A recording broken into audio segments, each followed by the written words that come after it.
Was it goblins or boglins? I couldn't tell. But something happened on the Tribord Trail. Giants and dragons are corrupting us all. If we don't get help, we will all go to hell. Did you hear the news out of Wayback Cave?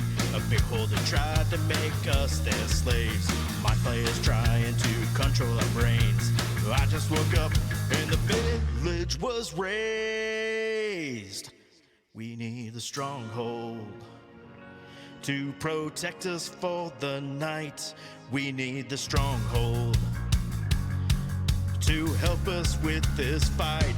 We need the stronghold. We need the stronghold to go searching through the game. We need the stronghold. We need the stronghold. It's been a week since we saw Dave. A mighty group of adventurers. They're average as hell, but they may be mad enough to get us through this spell. When they are together, they are the stronghold. We are the stronghold. We are the stronghold. We're here to show you the way. We are the stronghold. We are the stronghold. We might just have to save the day. We're just a group of heroes, yeah. We're big and we're small. We may not be the best in town, but we answer the call. When we are together, we are the stronghold.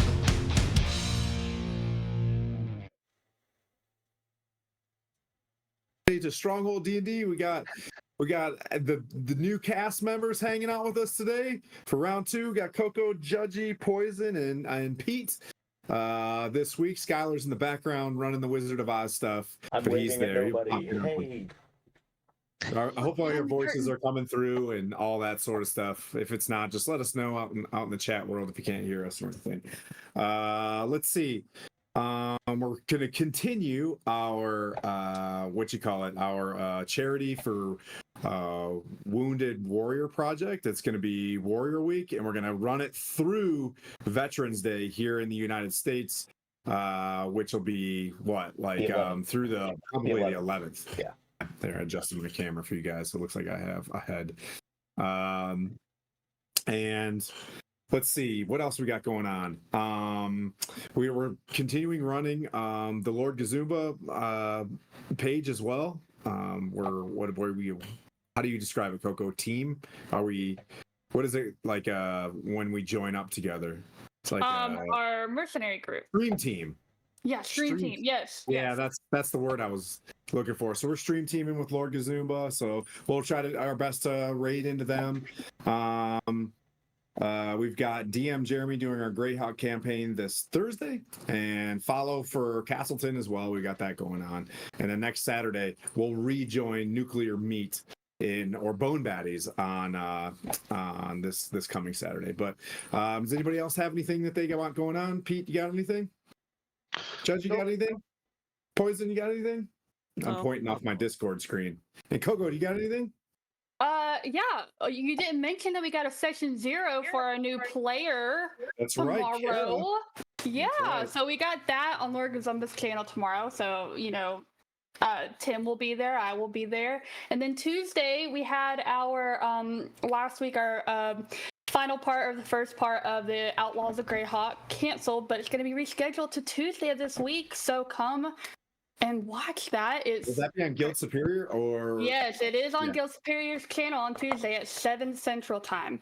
So if you want to watch some awesome role playing, and if you want to come and just see me, you can.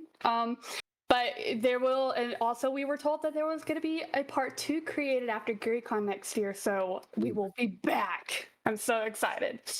And it was only supposed to be the month of October, and it was that, but we were like, please, Dave, please, more. We want to do more. So he was generous enough to bring us back. That's awesome. Mm-hmm. Okay.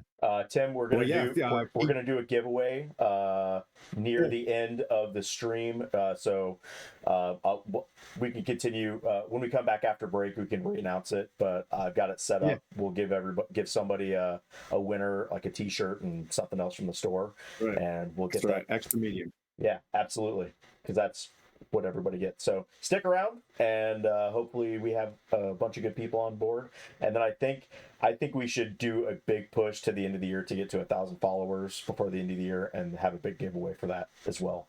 I think it's doable. It is, but I think it's doable. 2 months. Okay, we'll do our best. We'll double our efforts.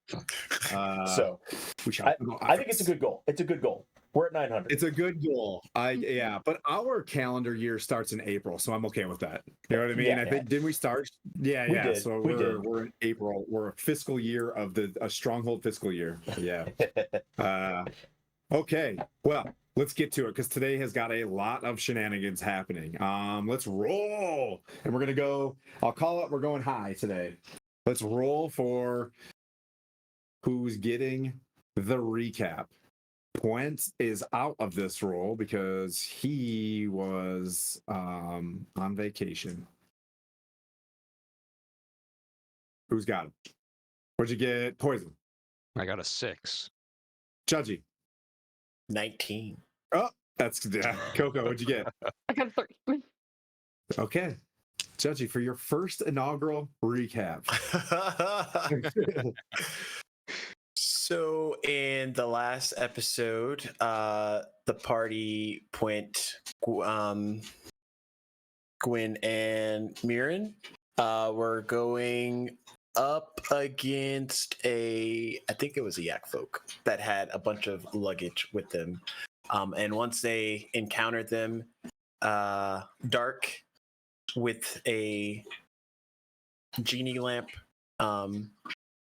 Vespera came out and assisted. So they took out the guy. He fell over. Dark got dressed. Then Vespera came out. He gave her back her lamp. Puent took off on... Is it a dragon? Do y'all have a dragon? A rock. Yeah. A rock. Okay. He took off on that. And then it left the rest of the party to kind of scale up a winding staircase that kind of went up, and about halfway they entered in and found out that there was a chimera cave dwelling area sort of thing. So they, I think, short rested in there, if I'm not mistaken, and went up to the top where the funny thing happened, where there was another yak folk by a bell, and we all kind of rolled initiative at the same time. So Vespera summoned her sprite and told him to ring the bell, while Dark leapt into the air and tried to kill the yak folk before he could do anything. And Dark knocked him over the side, but the bell got rang, and then the rest of the camp got alerted, to which we went into another sort of initiative round shortly after. And the yak folk that was shooting at us with arrows from across the bin, Dark jumped over there, attacked him, and then the other party members on this side, namely, I think Mirren, started to run. They found out that there were slaves that they had to save, so they essentially were on both sides. Mirren was trying to hold the door on the other side to keep the camp that was alerted from coming in and kind of overwhelming them right at the time. And then Vespera flew up to get a better view and cast, what's the spell with the prone ability that everyone has? The storm, sleet. Oh yeah, sleet storm. She cast sleet storm, which helped out a bunch. Dark, realizing that Mirren wasn't gonna stop until he saved all the slaves, broke the bridge, so he was forced to work on the other side. And then Gwyn, who was overwhelmed, flew over to the other side to help out Dark. And then it became a montage between Dark and Gwyn taking out the Yak folk and other contenders on one side, and then Mirren and Vespera taking out the others on the other side. And eventually we did the job, and we ended up saving the princess. And then boopity boop, Quint came back and started to like usher out the slaves to the past future. The past future. yeah, past Quint. The part that we haven't seen yet is about We to know happen. the Quint But didn't die in this episode. yes, Today's a so you can do some sort of- crazy stuff, Quint, because you're gonna come back. Well, if you know the single Adbar portion of this, if you've read the excerpt in this, I wouldn't even take that for everything. But that is good. That's a good recap. Positive. That's inspiration for the party. So you have the inspiration. You guys can use that when you want to. Throughout the day today, when we get, if anybody donates or whatever, we'll pass out D4, D6, D8 inspirations and whatnot. And we'll kind of go from there. We were doing the hero and regular points, but that kind of gets confusing. So we'll just do D4, D6, D8 things. Or if we have the if we have a big donation or whatever, I'll still add a giant or whatnot. Of course. Tim Mirren's in chat. I told him if he wants to put in chat what he wants to do, we'll try to make it happen. If he's able to hear us. If you can hear us, good, let us know. And okay, so this is what we're gonna do.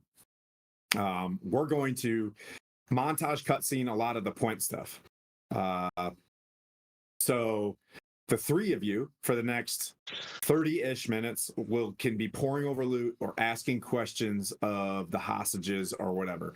What I'll say on the behalf of Gwyn, Vespera, and Dark.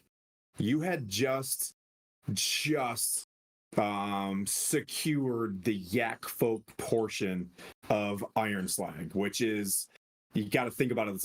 It's the outpost to get into Ironcrag. Remember those gigantic doors, not adamantine, like the ones that are down the hill. These ones look like the service entrance to this place.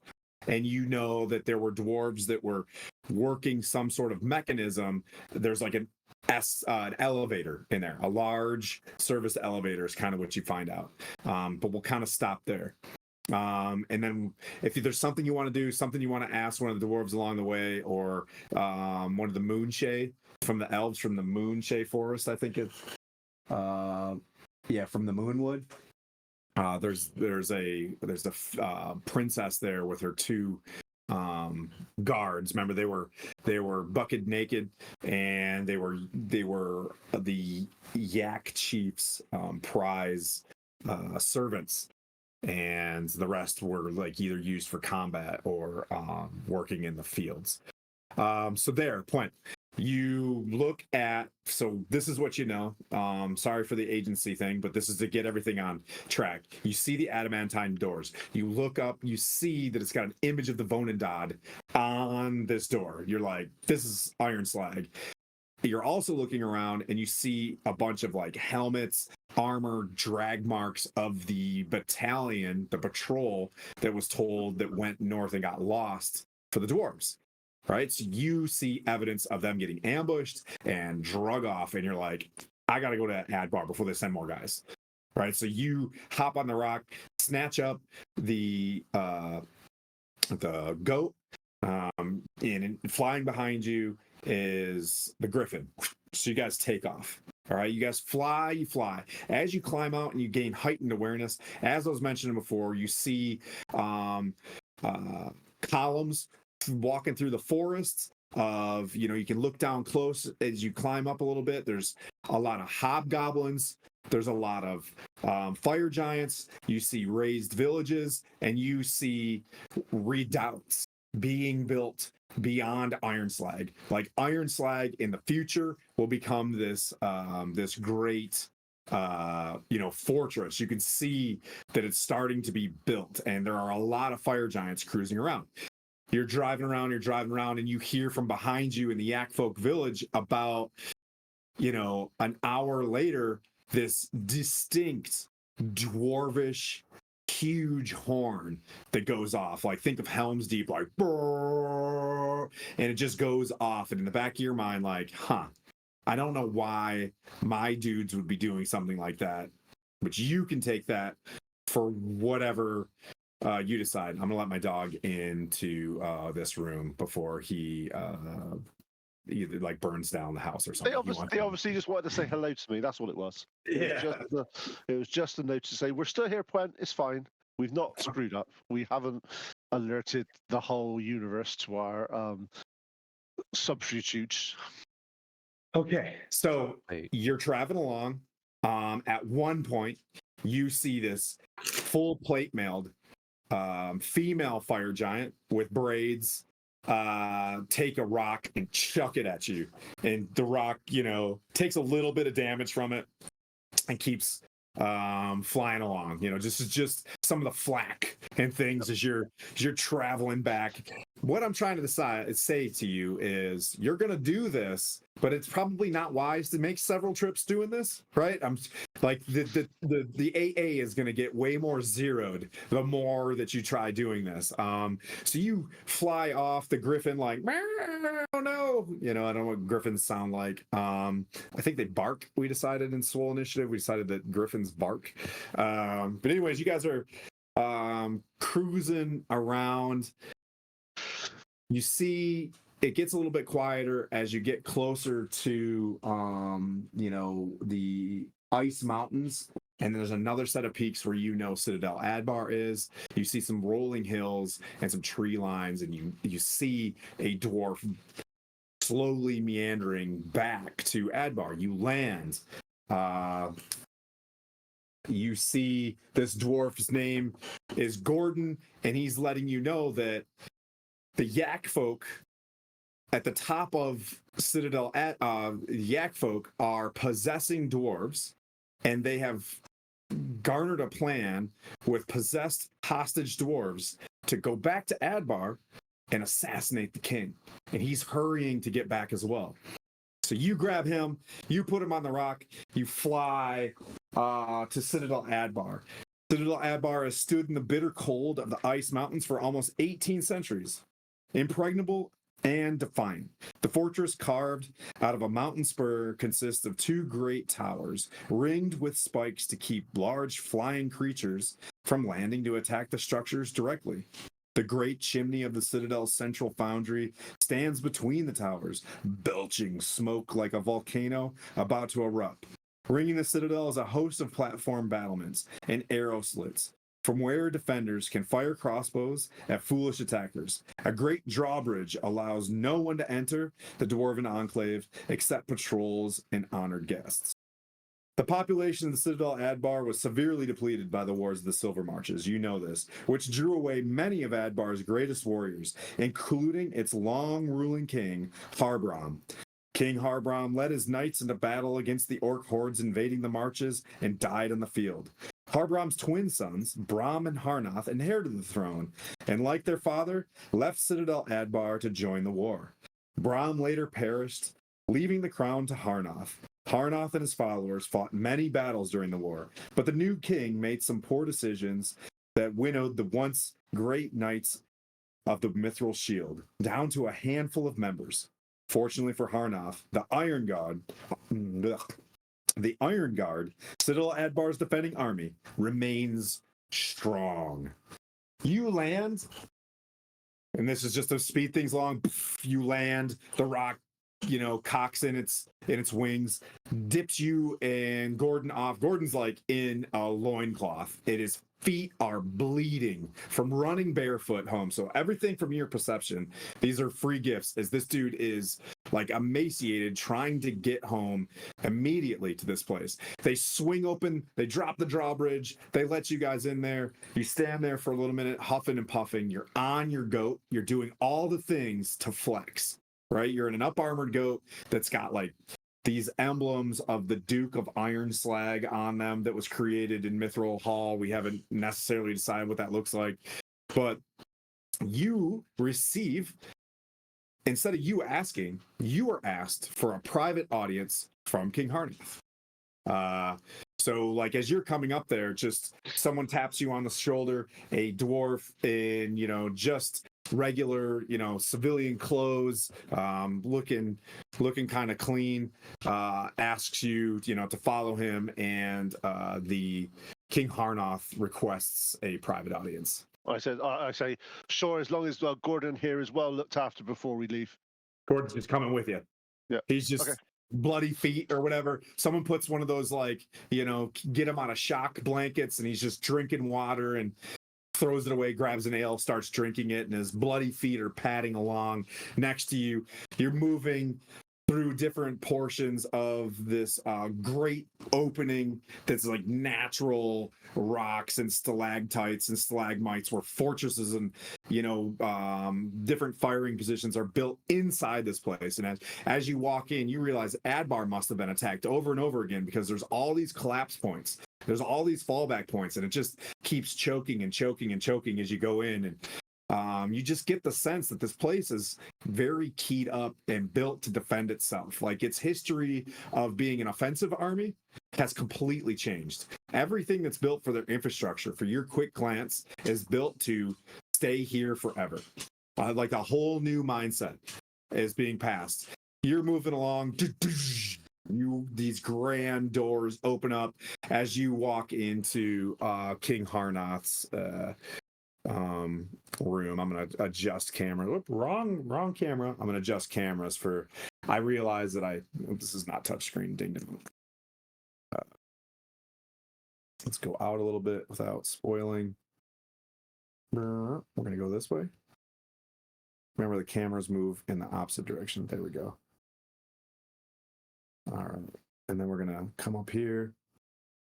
Nope, don't look at that spoiler alert. Nope. You can look at spoilers. You're the You guys can't. It something just popped up. There you go. So you see King Harnoth there. Yep. I found this clutter of material. I can't say who. I forget who I got this from on Etsy. But I was like, oh shit! I found the Dwarven Throne in this pile of like stuff that I hadn't painted a long time ago, and I was like, oh crap! I get to use that this weekend. This is great. So the doors open up, and there you go. You hear, someone beckon you in the front. Oh, don't crackle the trees.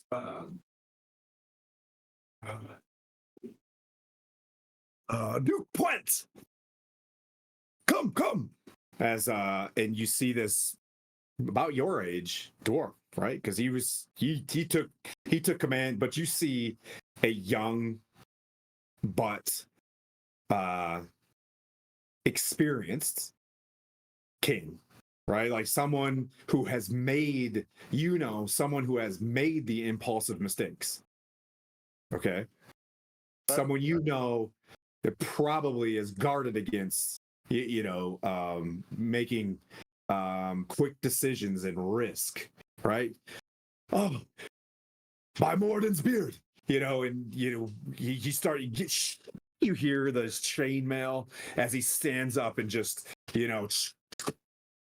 comes up to you. He's still got the chain shirt and a light bit of plate around his neck. You can tell that he can just cinch on plate if he needs to. Matter of fact, off to his side is one of those like a metal T, where his glamorous armor are off to the side. And you see only two advisors there. One looks like a bit of a spellcaster, kind of chilling off to the side, and another one looks like bookkeeper Magoo, the consigliere, and he's got like like a big medallion that's has Adbar stuff, and they're nodding and smiling to you, like you're a celebrity.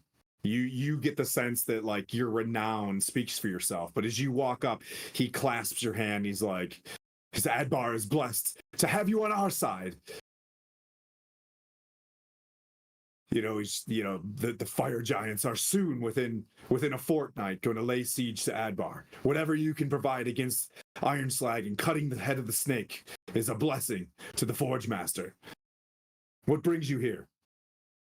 As I turn, I want to look at the two people that are in this chamber. and lean forward to King and say, King, am I able to talk to you privately? Only your ears can hear what I'm about to say. Of course. And the two advisors like they nod. There's two guards inside, and he snaps his fingers, and the two guards are they're sitting there. The two advisors, let's say off to the corner, they kind of depress something, and like it opens up, and cool dwarven magic secret door. It closes, right? But and then the two guards, pop to open the doors and close them, and Gordon's in there. Do you want Gordon to leave? Yep. No, Gordon can stay. Yeah. Okay. And I say to him, I rushed here as soon as I can. Looks like the troop of people you sent to Iron Slag have been met resistance and have failed. I have found Gordon, which is one of your regime, hobbled, coming back to tell you of a plot against you. The Yak folk seem to have some form of possession that they're able to possess dwarfs and take control of them. Hence the reason why I needed to talk to you alone without any of your guards around. Any of your guards that have come from any of the areas that have come from the Yak folk village, they need to be quarantined, they need to be checked, and the clerics of Moddering can actually determine if they have been possessed or not. All of the guards that are outside were my Mithril Shield Knights that I passed forward. Okay, we need to check, because any of them, we need to check with their families, with yourself. You've been here for years. How well do you know your men intimately? Do you know them? Can you quiz them? Can you ask them questions that you know that it's them? Of course. Because my party, the Divine Misfits, are currently taking down the Yakvote village to start the spearhead movement to Iron Slag. And I hope that I know that you are looking within, and you're looking at bolstering your defenses. By looks from the outside, looks very much impressive. Your fallback positions are amazing. The thing is, isolation no longer guards us. It binds us, allowing these threats to creep even closer. Look at what the Yak folk are doing now. We continue to shut ourselves off. We give the giants and their ilk free rein to grow bold and strike. Even the striking now at Citadel Adbar. They're coming here. We need to stop them where they're from. If we just wait for them, they will destroy us. If they press upon all sides, taking advantage of our divided strength, we will be destroyed. We are dwarfs. Dwarfs are as steadfast as the stone beneath our feet, as strong as the metal we forge, and our strength is born in the heat of forge, through the trials we face. When you find ore in the ground, it is weak. Only through trials and through work does that become hard. If we stay here, we become like the ore that we mine, not the weapons and armor that we use. Your Majesty, I speak not of raising up and doing foolish things. I talk of unity.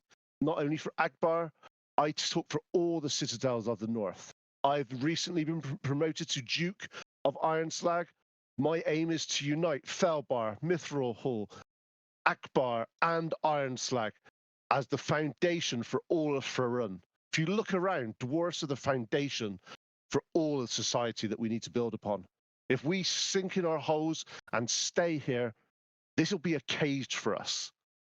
And we will not, under any circumstances, become the dwarfs that we are supposed to be. Iron Slag is our crucible. We must go and destroy the fire giants once and for all, so they are no longer a threat to any of us for now and forever.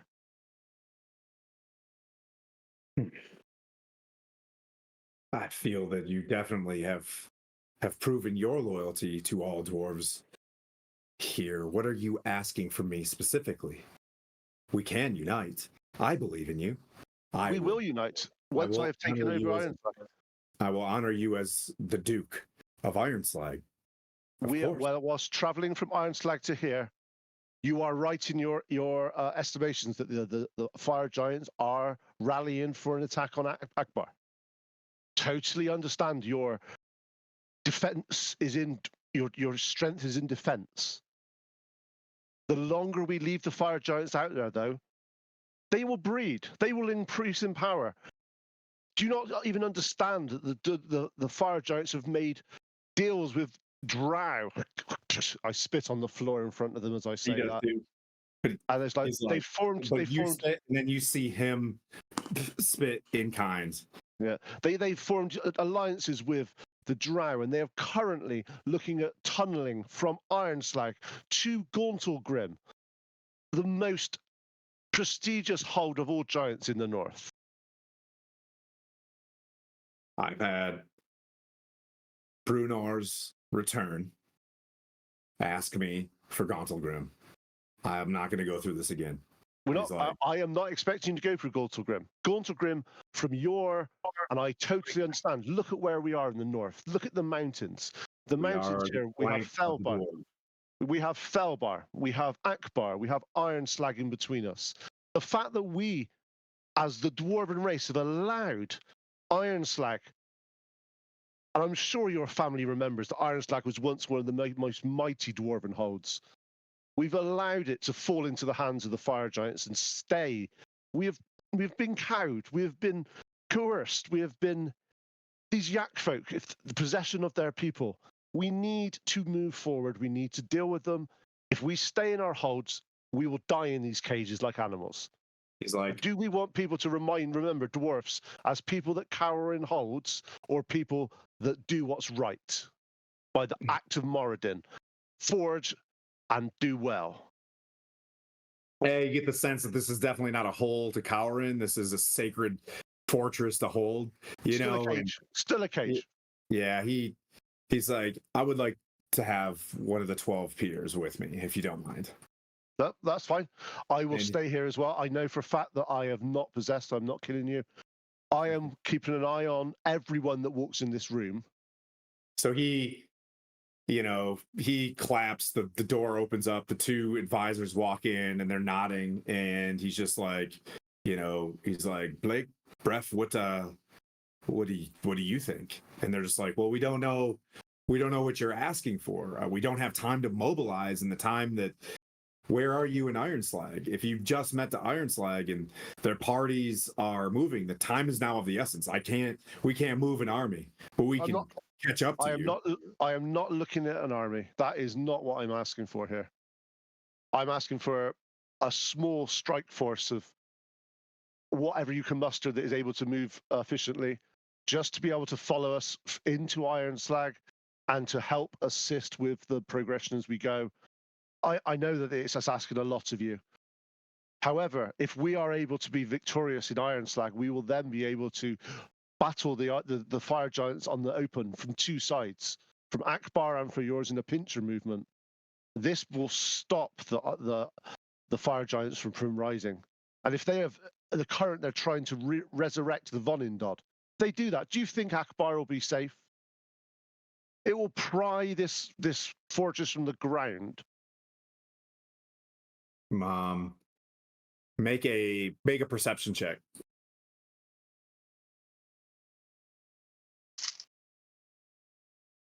Oh, nice. Good. 28. Okay. Couple things. His responses are very vague. He waits for the peers to come out to acknowledge, and the peers start talking. You know what I mean? Like, through him. As you're sitting there talking, Gordon looks off to his right. You see the doors to the room are propped slightly open. Okay, they're not completely shut. That's what I'm saying. Like, you get the sense that why did the guards not close the door? So does it feel then from this then, could I use some insight to see if they're talking back to you, but you can ignore for a second what he's saying and just kind of get a feel for the room. Does that make sense? Yep. Like it's like wah wah. Yep. So what I basically want to do is I want to two people I don't trust in this room at the moment is that speaker that came in with him that looks like that he's got some type of control over the dwarf, the king, because I don't. All the dwarven kings I've had, even if they're a little bit suspect, don't like people talking for them. They are literally their own person. So is there something going on there? And also I want to position myself that I'm near them between like that, but also keep an eye on the door in case anything rushes in. Okay. I'll place them here because the camera angle and whatnot. I'll place them here, and you're gonna go there. We'll say, Gordon's next to you, like right there.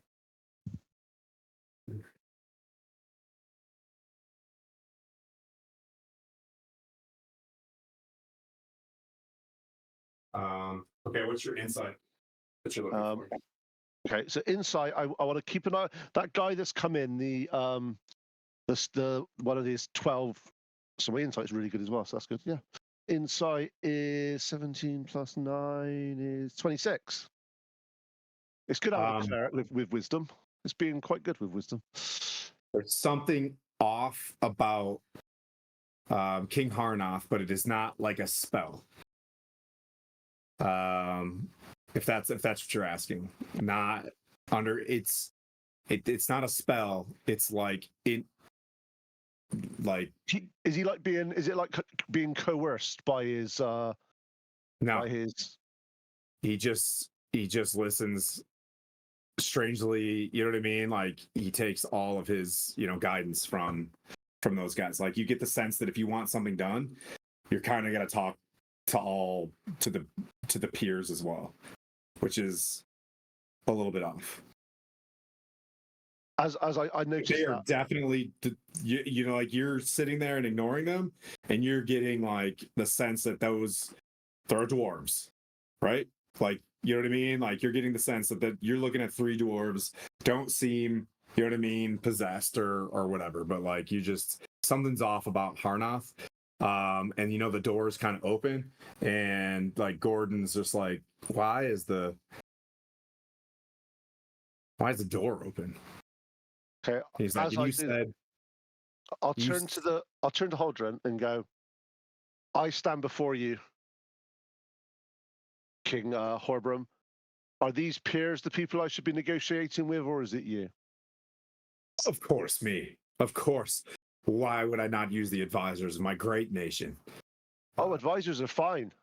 Just you seem to be taking much weight in their words, whereas I've known your family for years.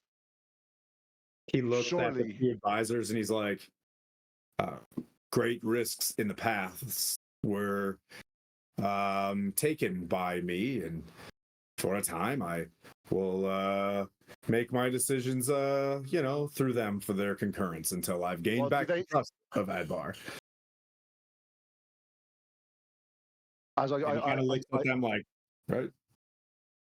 As I turn to the king and go, I understand where you're coming from, and respect does need to be rebuilt. But respect is individual. You need to stand on your own feet to move forward and to gain respect in these lands. If you stand on the shoulders of others, they will get the respect, not you. As the king of our nation, you are the king. He looks at the peers and he's like, well, I say that if you and your party move forward thusly through Ironcrag, I could provide you, each of you, 1 mithril shield knight. We can afford that. And if you complete this task and clear Ironcrag, I could help garrison Ironcrag to seal it off to wherever you're going, and that garrison would be yours. I could offer maybe 2 battalions of the Iron Guard to begin your new clan. That is acceptable. Would take time. I understand that. I'm not looking to weaken your position here by any stretch of the imagination. We just need to act now. However, we also need to ensure that there are no spies amongst your midst. Very well. Where do we start? So And we need to look.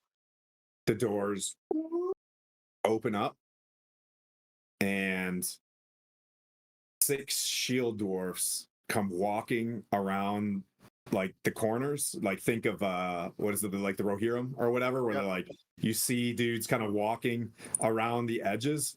The doors open, and then this larger shadow kind of pours through as you see this huge Yak Man. You see Hugh Jackman. I'm sorry. You see this huge Yak Man like walk in with Wolverine claws. Well, this fight's just got real. God. Yeah. You see a large yak and these 6 full plate mail dwarves, several shadows behind them look like they're coming in, and you hear, well, we'll take advantage when we can. And you can roll initiative. Mono a 7-0. We'll see how this goes. And everybody at home, this is what Tim does to upset me, you see.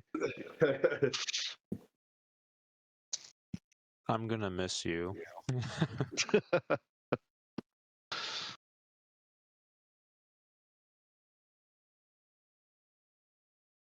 That's fine.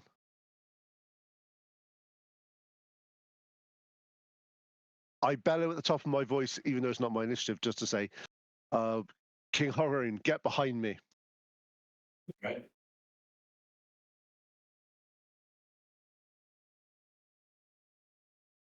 They all kind of huddle like so. 1, 2, 3, 4. Thought there was more than that. I'm missing some dudes. Oh well. A little bit of theater of the mind.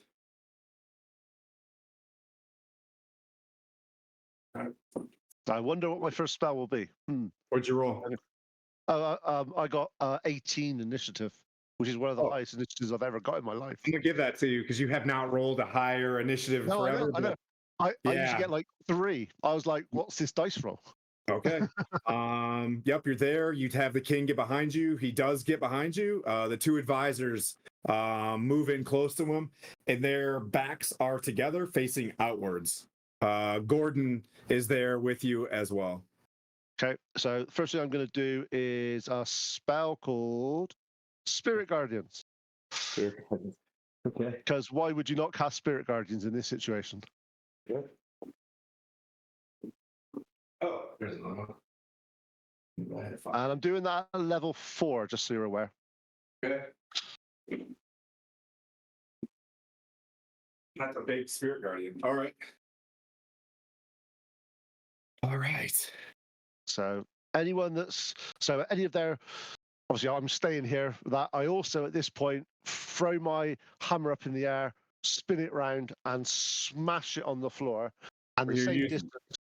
I'm activating my runic hammer of runic focus to give all basically a sphere around me appears and turns my hammer into a +3 magical weapon. Okay. Yeah, so all of this stuff. So this scene, they start walking in. You know what I mean? You summon the battle ragers that form up around you and face out, and they start spinning. 2 of the dwarves get hit with it immediately as you see a battle rager just start rolling around with them. You know, and then you take your hammer, you do this cool Marvel thing where you take a knee, smash it on the ground. This symbol that looks like your heraldry of, the Thibbledorf, point, original battle rager. It looks like just like a crown with like a rhino spike on it. Kind of sits there on the ground in red runic stuff or purple runic stuff. Yeah. Anyone that's like in the Spirit Guards ready, do a DC 19 Wisdom save. Okay, one sec. We'll bring up their stats. Both failed. 22 radiant damage. Holy guacamole. Okay.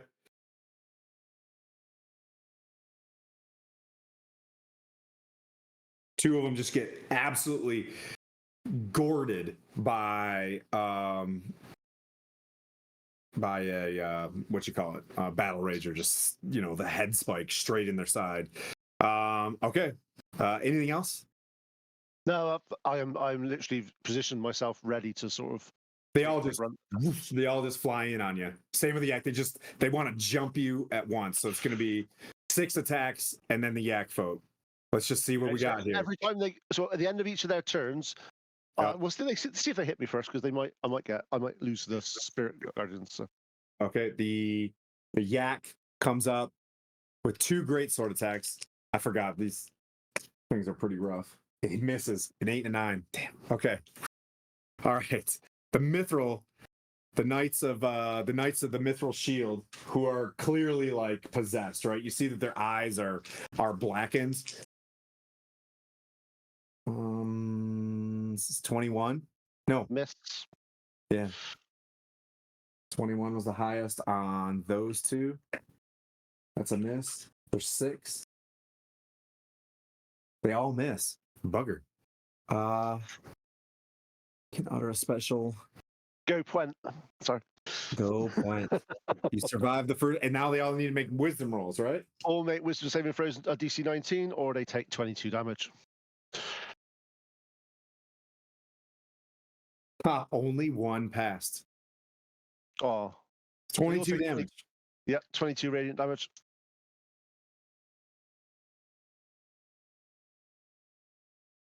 I got to write a bunch of score sheets out here. Looks like you have a jump on them.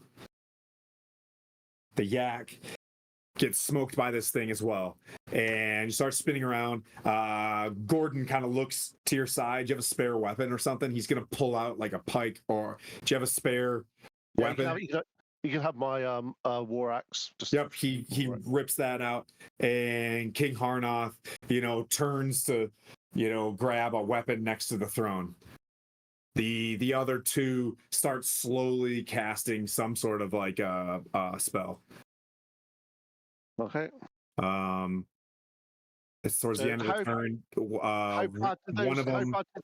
How bad did those shield giants look when those shield dwarves bloody? Look? They all look bloody. They originally run in there, start smashing them, and they look immediately bloodied. This is a good first round. And dude casts bless on you. Oh, cool. You notice that one of those peers cast bless on you. Okay. So how many peers are next to me at the moment? 2 peers. One of them casts. The other one is standing there with it's like a book. Like, he might not be a spellcaster. He's just a smart guy. You know what I mean? I want to keep an eye on him, because I want to find out what spells he's casting and doing stuff. Okay. And if he's doing something that's actually beneficial to them or us. Yep. Piece cake. All right. It's your turn. Okay. I'm going to ignore all the shield dwarfs, but the yak person that's in front of me, I am going to swing my hammer of runic focus as hard as I can at his face. And that's... It does a 30 hit. Holy smokes, yes. Just checking. So that's a...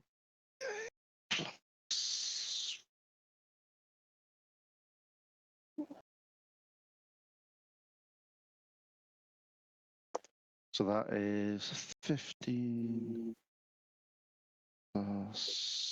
So it's 19 damage from my hammer of runic focus.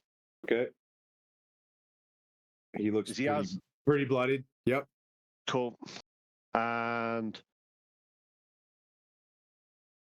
that'll be my go. I'm not doing anything else. I got the Spirit Guardians also going, so at the end of each of their turns, they have to do their saving throw anyway. So. Okay. Harnoth is right next to you. He's trying to reach for his armor. It appears they shift all of their attacks to Harnoth.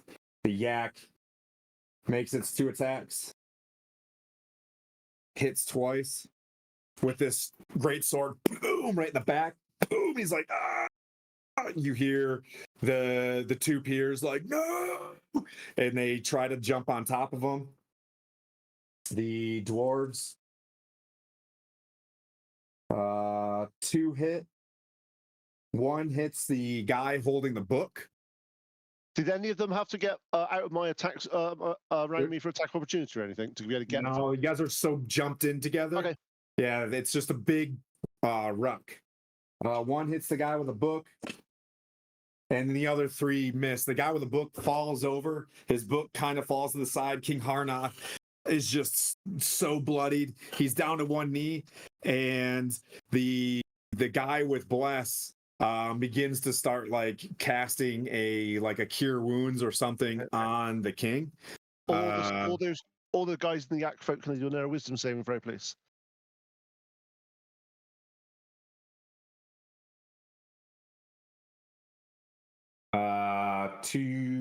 What was it? DC 18, you said, right? 19. Okay. They all fail. Roll. 10. And then a yak. 20 radiant damage for each of them. 1 dies.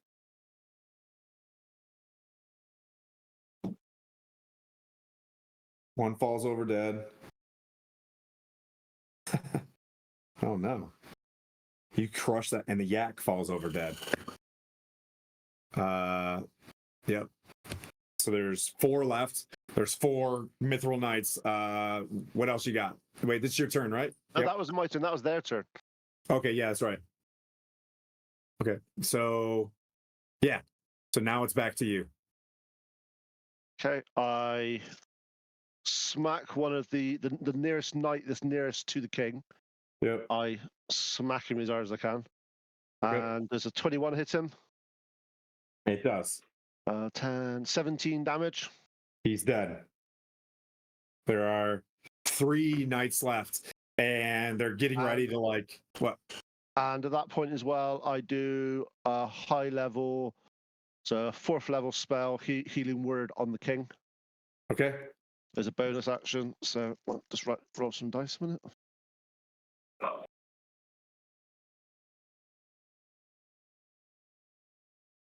Okay, he gets 18 hit points back. Okay. Yeah, you see him.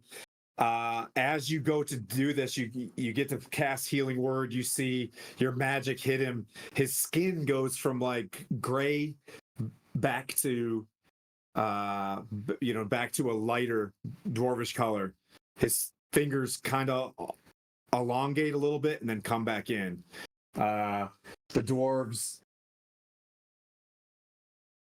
the mithril dwarves attack again. 2 of them just stab into their sides with their multiple attacks. You see the king fall to the ground as this dwarf, over him is like, no! And, tries to cover up the king as much as possible. And then I'll make their wisdom saves. Yep. They all fail, and it's 20, you said? Yep, that's turn. They all fail as battle ragers smash onto them, and the room goes quiet. And the peer is laying over, and he looks up at you, Point, and he's like, get everybody out of the room immediately. Close the door, seal it. Gordon, get out. I tell them to leave, and I'm staying. And he orders Gordon to leave, and Gordon runs out, obeying the peer. As you look down over the king, he takes a form of about 6 feet tall, laying there tightly inside of dwarven clothes. As you see what appears to be a doppelganger laying on the ground, deceased. The peer begins shaking, and he just starts. He's like, I don't know what to do. What the? And I basically walk up to the speaker, I grab him, launch him against the wall, and go, what the hell is that creature doing in the king's body? Harnath has been dead for nearly 6 months. He was killed against the orcs. He was killed by a white dragon. We had no leaders. The line was cut. we hired a doppelganger so Adbar wouldn't fall without leadership. It's You like, please. hire, as he says, I'm like livid at this point. You hired a doppelganger to impersonate the king of the He's like, dwarves. "Gosh." Adbar has been through so much. I We don't have an heir. He was acting on our behalf.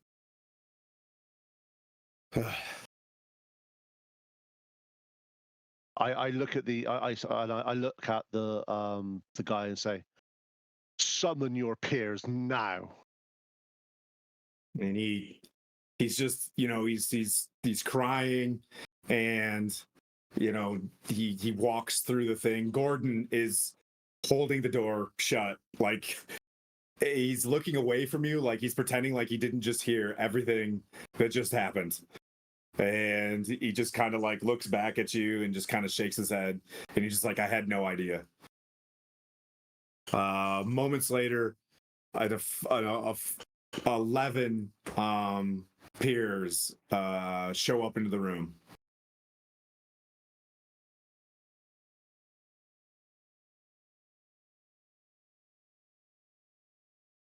Types in chat GPT roaring speech to No, get I basically, I'm sure that I basically pick him up and go, and I'm like, you hired a freaking doppelganger to impersonate the king of the dwarfs. I think this is funny. Hey, this is just me laughing. I'm sorry. It's in the book. I don't know why they did this. I'm just following canon, okay? This is how this happened. I'm like, we are dwarfs by Mortar and Hammer. A doppelganger, a freaking doppelganger. They're a mimics, a shadow, a lie. You stand in his. I am at loss. Anyone that knows me, at loss for words isn't something that I normally am. But this is despicable. It's deceitful. It goes against every single creed that a dwarven person should hold dear. I understand you had no line of. Or you find someone. Surely there's a hero amongst you that is able to lead this. You've had heroes from the parties. You've had heroes from the shield dwarfs. Raise them up. They will lead. It's not hard. I do not understand how you, so-called peers of Akbar, could not get your act together and raise one of you up as a dwarven king. Even if it was just acting whilst you found a real one. This is deplorable. You can see the shame that they have, the vacuum of leadership that they've had. What I'll offer you in this one is they're looking to you right now. There is, I believe there is, a child that could eventually rule, and I think it's like Harnoth, the other brother, is child. But like, I think there's like a total vacuum, and they just kind of look to you right now. I understand there's a vacuum. How about we do this in the greatest dwarven tradition?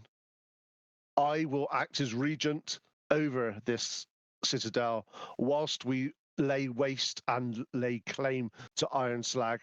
Whilst we find I will be a regent over the rightful heir of Akbar. I am not here to take control. I'm here just to take order and ensure the continuity moves. Okay. Here's the thing. There's no long rest. You get the sense that you got to get back. I know. There's a door that opens, right? There's an armory. Okay. You, during our break or whatever, because we'll take a quick break and we'll come back as you arrive back at the Yakfolk village. Each one of you characters, so Poison, Judgy, Poison, Gwen, Dark, and Mirren, and you will all have a Mithril Shield Knight as your like familiar in this next fight. It is that hard without this stuff because he just killed 6 of the 20 that are left. There's not enough of the Imperial Guard, but him being the regent now of Adbar, you can select these 5 rare items. Okay, so you get to you know what I mean. Like you get the sense that Adbar has a lot of stuff, and I would like Quint to think what he needs to grab for his party. Okay, Message me, message me quick. Message me. Yeah. But yeah, you can go ahead and filter rare, and I'll give you. Here's what we're gonna do. I'll give you this long to grab 5 rare items. Markets that go. Oh, jeez. Like now. Yep. Okay. No This is fun. pressure. That's fine. I'll get a cloak of displacement. I'll get a helm of teleportation. I'll have some necklace of prayer beads. I'll have, let me think. Yeah, that's a good one. A brass horn of Valhalla, please. We got another one. Okay. And let me think. Judgy, do you want a sunblade? No sunblade. Oh, Okay. okay. Okay. You can take a sunblade. And a sunblade. There you go. That's the 5 I'm taking. All right. You find all 5 of those items there. You're right, because we have a party of 5. You just go boom, boom, boom, boom, and at the end you see the Nimbus 2000. You're like, yep, grab that, and you kind of move out. I'm pretty sure there's somebody in this party that would really like a sunblade, and it's probably the cleric of the sun. But do you grab these things? I had 5 seconds to think of 5 rare items. Okay. Yeah. Hopefully they'll be useful. So we'll find. Yep. All right. So you grab those things. There's a moment they the cleric reaches in his pockets. He grabs you. He hands you a superior health potion, and that's this was the king's, and good luck. So I will be back. We'll listen to the for the horn. The horn will 5 long distinct bursts to show that we have conquered Ironslag. Okay, and that's when they'll send up the detachment to garrison it. So Gordon is your mithril knight. He is the sergeant at arms for these knights, like the lieutenant of them. And you guys can all name your own dwarf. Look up under D&D Beyond, Mithril Shield Knight. They got AC 20, 52 hit points, and 2 attacks. They're pretty tough. But so you get back on. They died. They weren't that. Yeah, they'll last as long as they'll last. You know what I mean? Like, so you can hop on. So the rock has you 1, 2. So that's 3. The griffin can take 2 more, and we'll just say he claws the griffin talons the other 2, and they all just grab their stuff as quick as possible. The rock, you know what I mean, like flies off. The same thing you start seeing, the hopelessness of Adbar below you as you fly off. Like, you've got to cut the head of the snake here. But Ironslag is a beast. Not only that, but I'm telling you, that horn went off. You know that Ironslag's probably waiting for you guys. Just as the Yakfolk village clears, you guys free the princess. She's casting this charm on you to give you guys the charm of the Giant Slayer, and she leaves to go back to the Moonwood with a detachment of dwarves as well to cover her. Right on the ledge of the Yakfolk village lands a rock, dismounting with glorious plate armor, and maybe a little bit more filigree Citadel Adbar, and a crown from the Regency is that fits kind of like King Arthur. There's a crown that goes over top of his helm, like on point, and 5 mithril shield like the dwarves that are just leaving. They're all bloodied and battered, but these guys look, dwarven plate, they look legit. And they spin their little axes and hammers and get their shield ready to go. They're just like grunting at each other with nice tight black beards and ready to rock. I think that's bolstered enough. That is a good compromise for no long rest.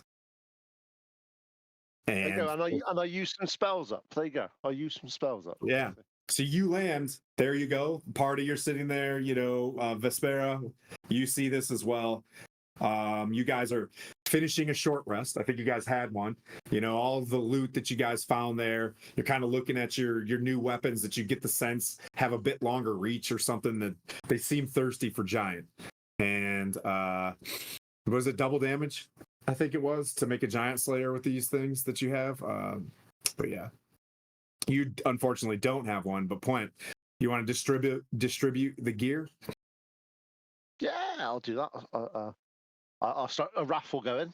Whoever gets to give me no, won't do. First of all, I have a sun sword, and I do go to Gwen and go, I understand that this would be a weapon of your deity. However, you have got your Mace of Disruption. Do you wish to use your Mace of Disruption or this? It's your choice. If nobody wants this blade, I will gladly take it. So why don't you hold on to it for right now, see what the others say, That's and fine. if the blade is still in your hands, I will take it then. Because I think it would probably be easier is Miran would probably, out of all of these, would want the Cloak of Displacement because he gets literally murdered lots. So That's I true. will, if he's got, I don't know what atonement stuff is like. Is what is it? Is not atonement. Is He's good. He's got space. okay. He can have the Cloak of Displacement. I'll go to Dark. I'll say, you finally return to the fold. Yes. Shaken by his hand and throw him a hilt of the lightsaber. As you catch it, it's like zoom. Basically, it's a lightsaber. Come on, anyone that says not, it's a lightsaber. We all know it's a lightsaber. I turn to, I'm like, and you are, sorry. I'm Vespera. Oh, nice to meet you. You seem to have made some friends with the Divine Misfits. I didn't expect you to be here. I go through my stuff trying to figure out what I can have. What items did I go for? I went for that one, that one, that one. I sort of go, I'm not sure if this would be of use to you, but it's either a torque or helm of teleportation. Oh. So you can teleport around with it. You can cast teleport without expending a slot 3 times a day. Oh, well, I will definitely take that.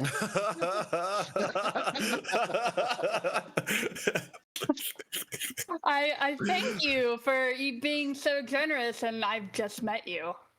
I Well, lean over to Puent and I like punch over and I whisper in his ear and like, just wanted to say, crown looks really, really tight on your head and all that stuff. Looks great and all that stuff.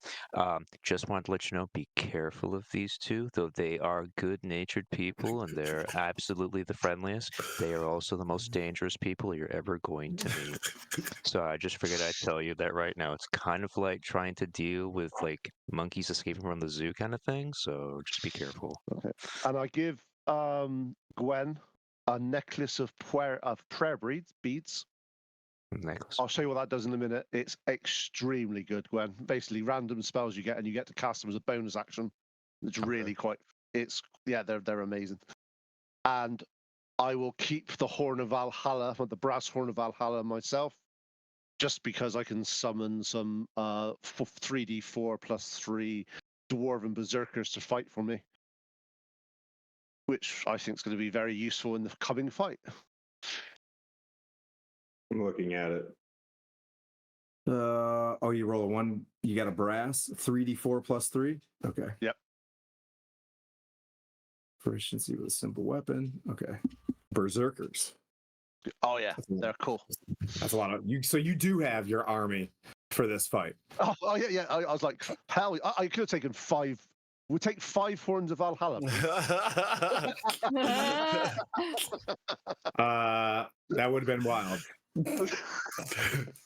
So you guys are at the spot. You all get the sense that time is not to your favor, right? Because you're you're trying to get into this iron slag, right? You're still on the outside. The service doors are still sitting there. They seem almost impossibly heavy to open. Well, as I land, I'm like, what? I heard the alarm bells going off. Who set that off? Oh, yeah. Again, thank you for the helm. I appreciate it. Well, if you're carrying on down into the mountain, there's going to be fun times ahead for sure. Oh, that's what I'm hoping for. There'll definitely be fun Fun. times ahead. I see the yak folk are no longer. That's impressive. Just been to Akbar. Oh yeah, and Gwen, I might Yeah. be a duke at the moment, but I'm currently acting regent of Citadel Akbar as well. It's funny how quickly people rise up into the upper echelons of society. I know, You went from sergeant to general in like a day. Yeah, these things happen. Yums, everybody. Huzzah.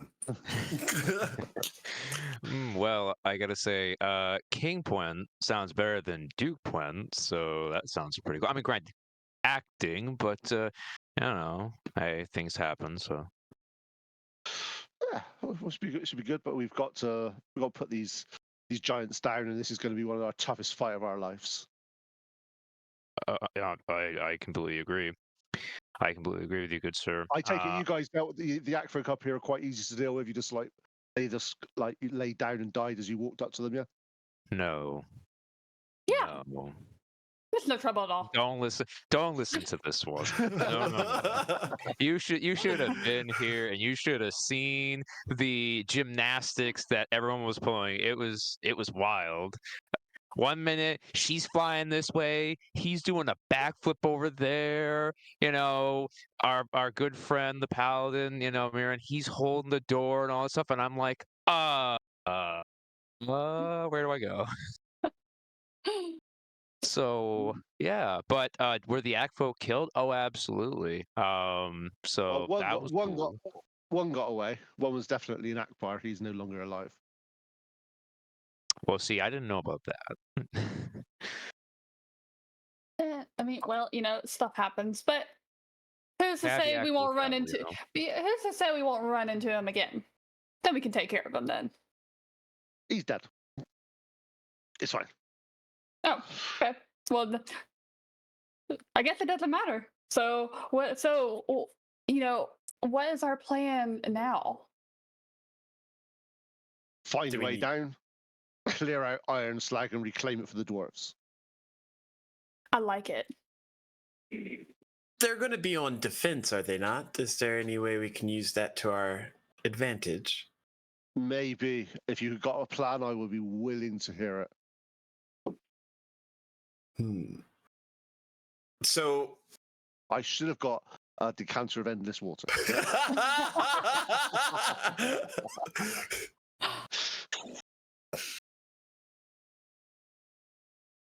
I'm still here. Wow.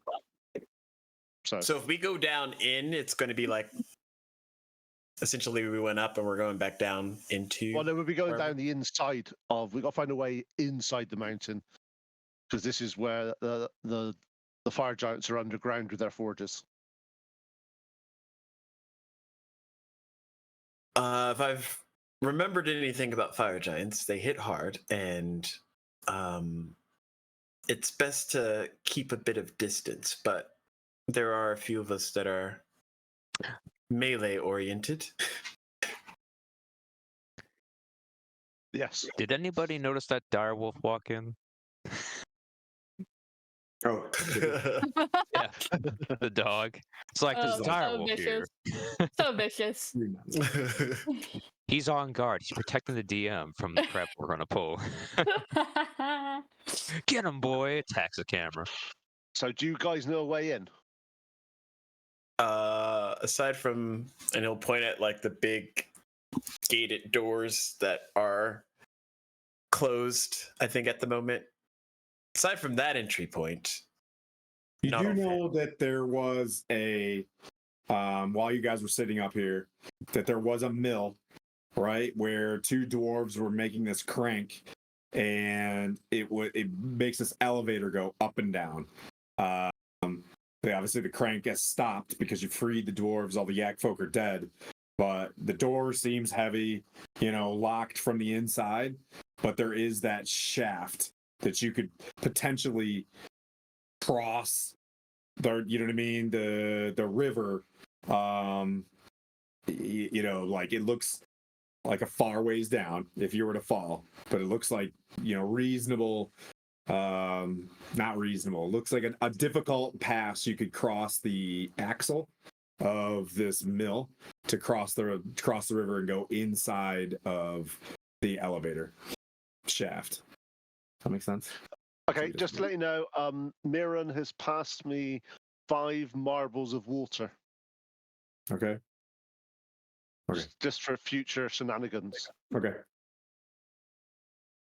And for party, that means they create 15 by 15 foot bits of water. Yeah. Which could I be do quite have useful. create or destroy water as, a spell in my repertoire, so that could also help. What? You are full of surprises. Full of surprises. I know. I have so much more up under my sleeve. I think I would, highly surprise you. It's going to be fun. It's going to be hot. It's going to be hot. It's going to be horrible. It's going to be cramped, just as I like it, he says, and slams on the floor. Let's go. Just find a way. I kind of, before we start getting ready, I just kind of like stretch and flex my wings. And I was like, I hate cramped places. I like being open. Who got the sun sword? I think I did. Dark. Yeah. Dark got it? Okay. All right. Anybody take that flame tongue greatsword? I also have that. I have like all these flaming weapons. The thing is, what weapon do you use, Dark? I was using a pike, so just a regular old stabby thing. So I'm trying to figure out, depends on what weapons you use. It might not be the most suitable for you anyway. It might be that we did sit around and give it around anyway. It's up to you. I don't know what's best for you as a character. I don't know what your character build is or anything. So jump around, stab things, jump around some more, stab more things. Whatever the stabby part is, that's interchangeable. Can you use your pike and sort of wrap the sun sort of... Yeah, I probably can fashion something like that. Tim's just like, what have I created? It'll all work out. The other parts here just about to fight a Galabrazai wielding Jedi with a sun's plum blade. So many sun swords just entered the chat. So how do you guys want to enter this complex? To be honest, if there's a way that's not the front doors, I think we should take it. However dangerous it may be,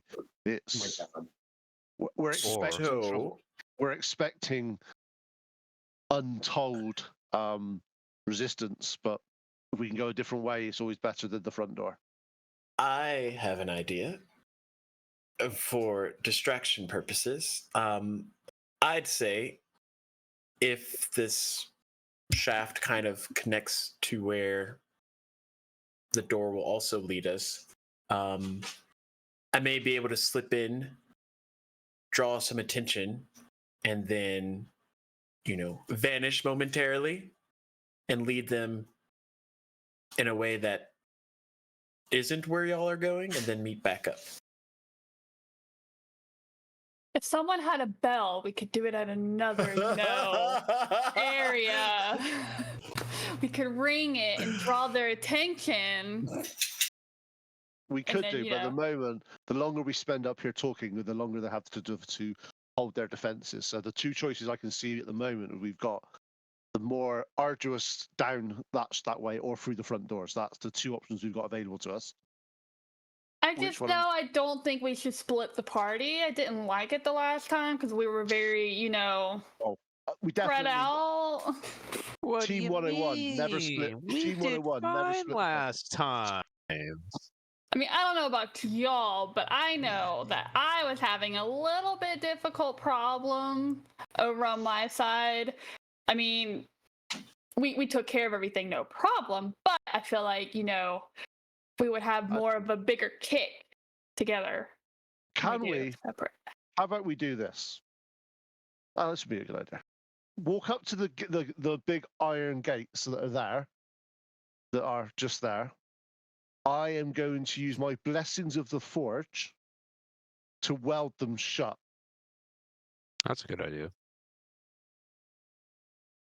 I mean, and then we're going to go in the other entrance way because that means they can't get out that way and come in behind us. He's just petting his dog, the Dr. Evil kind of thing. It's like, nice. Yeah. So I literally blessings of the forge. He's just soldering it. Yep. Okay. And I turn around to these guys, go, "We're not going that way." Is that a channel divinity, or you just channel divinity? Okay, mark these off. I love it. I am. It's you've got to use some cool things, haven't you? I got you. But I like that. You do, as you do this, while you finish it, you did the doors did go a little bit, and then it only did it once though. Okay. So we turn to the other party and go, only one way now, and I just walk off towards it. Stop. Yep, there's a mill.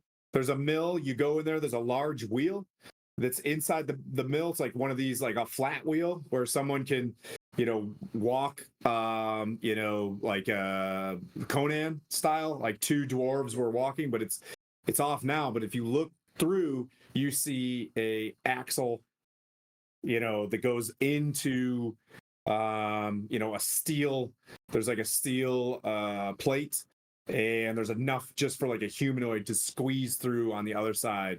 The shaft is probably 20 feet long. A DC, it looks like it'll take some athletics to cross it. Who wants to go first? We get a rope, we tie it to people as they go across this, just in case they're idiots and fall. Just make sure you got rope. Yeah, you find rope in the Echo When Village. I say that, I'm expecting to be the idiot that falls, you see. That's why I'm doing it. I mean, I'm not, very athletic either, so this ought to be interesting. Yeah. Well, I am. Alright, so Dark is gonna go first. Actually, if we send a really acrobatic person first, can he use the rope to actually put like an anchor point, so we've got some rope to go across as well? Will that give us help to get across this? Probably do it from the inside, yeah. Yep. Because it goes smoothly inside, smooth slate-like rock on the outside. Yep. Just kind of, if you got in there, you could probably tie it off against something on the inside. Yeah, so whoever goes first can do that if they bring the rope with them. I hear your Spider-Man, Dark. What everyone's saying? Sometimes. Did we get a chance to short rest any point during? You short rested whilst I was not here, and we came. Okay. Yes, I should be able to do some things.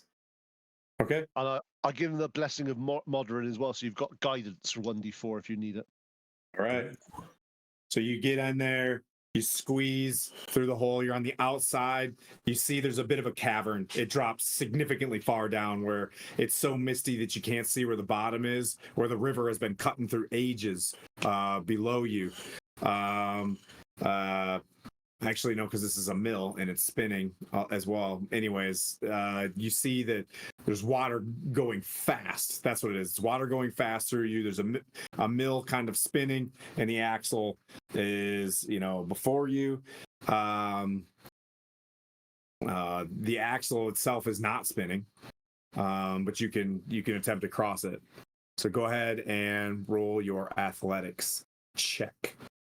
Okay.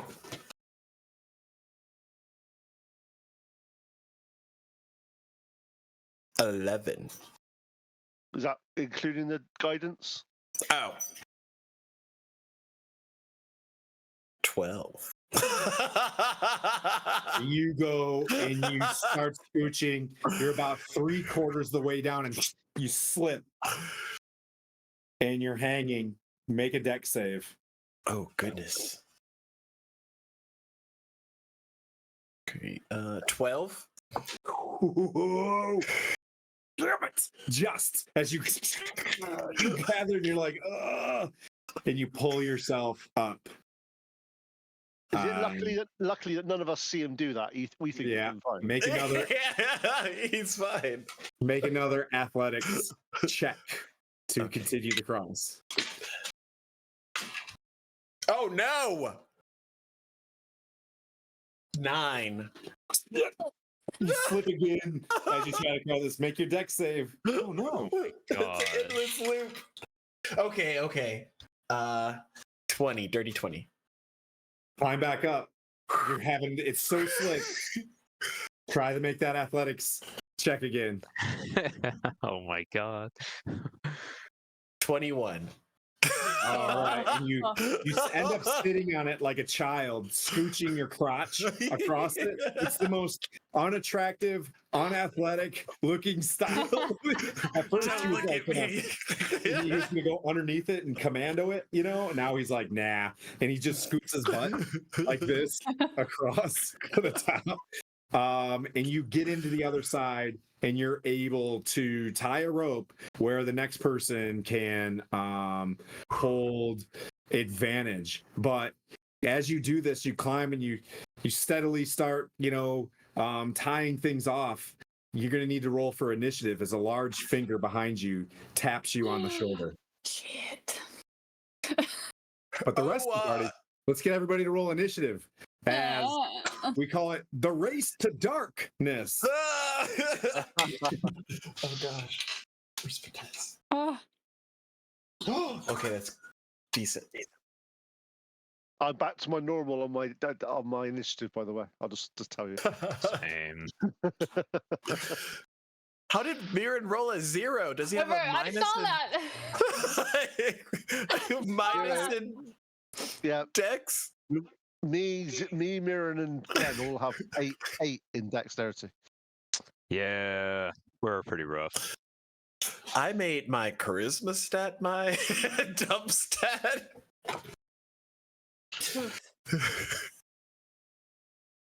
That's your elevator shaft on Zoom. Ooh, okay. If you guys can see that, okay. Enhance. I'll go in a little bit farther. Are we all in there? No, not yet. I'm sorry. I have to make some adjustments. Let's get your what do you call it? Initiative orders. What'd you guys get? Who got above a 20? Goodness gracious. I'll tell you the storm giant did. Or the fire giant. FG. All right, who got above 15? Dirty 20. Oh, okay. You got a dirty 20? Mm-hmm. Dark. All right, anybody above 15? All right. Anybody above 10? I got a 10. I got a 10. Who's got the higher decks? She probably does. I got a I've got a- 14. Yeah. Okay, so is this fair? It's fair. So SD. And then we got Quinn. And then Pete, what'd you get? 6. All right. Here we go. And Mirren got 0 if it's important. Mirren. Mirren and his Mithril Knight are waiting to catch up with you guys next. He's gonna have to on his own next time. So he's healing and taking care of hostages this round. So him and his Mithril Knight will catch up to you guys in the next round. Go ahead and roll initiative for your Mithril Knights. Shield Knights will go on your call, on your thing. I will roll. No, you got your characters. You guys can roll their crossing as well. So Dark, when he comes back, his they'll go on your guys' initiative. I'll control them. That's more fun. I'll let you guys focus on it as well. So so Dark, this is what happens for you. Excuse me, puppy dog. You guys are outside waiting to come in. Do you want your Mithril Knight to follow you, Dark?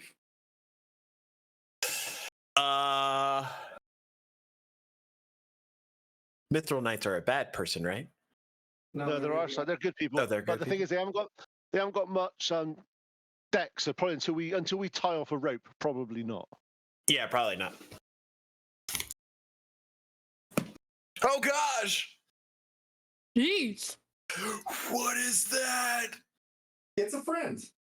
That definitely looks like a foe. That's So, a big old cuddly He's bear. trying to tap as he's getting ready to. So what his action is going to have to be is tying off this rope, because this is happening like right now. So you have the rope in your hand, and this thing is going to this fire giant's going to attack you.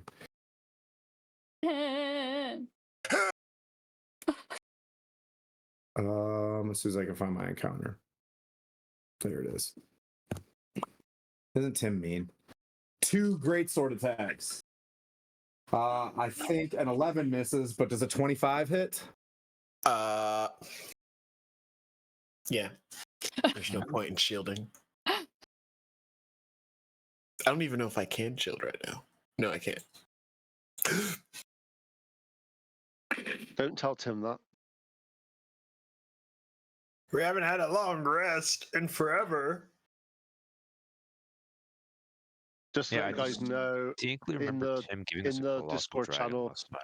I'm putting the stats of the Mithril Shield Knight in there for you, so you can see them. 31 slashing damage. Would you like to tie a knot in this rope? Suppose, yes. Oh, Chippy. Closing the window. I'll tie it off and do the danger pool, like Thank you. By the way. incoming. If you use your action, you can tie off a good knot and then turn around. And that brings up, do you want your Mithril Knight to follow you?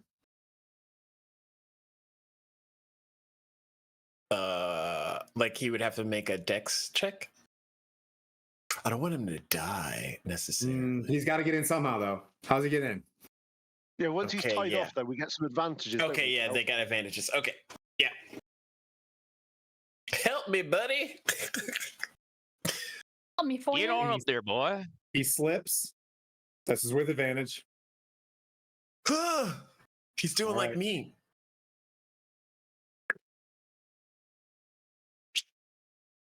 It's gone. What did you do? I'd roll bad.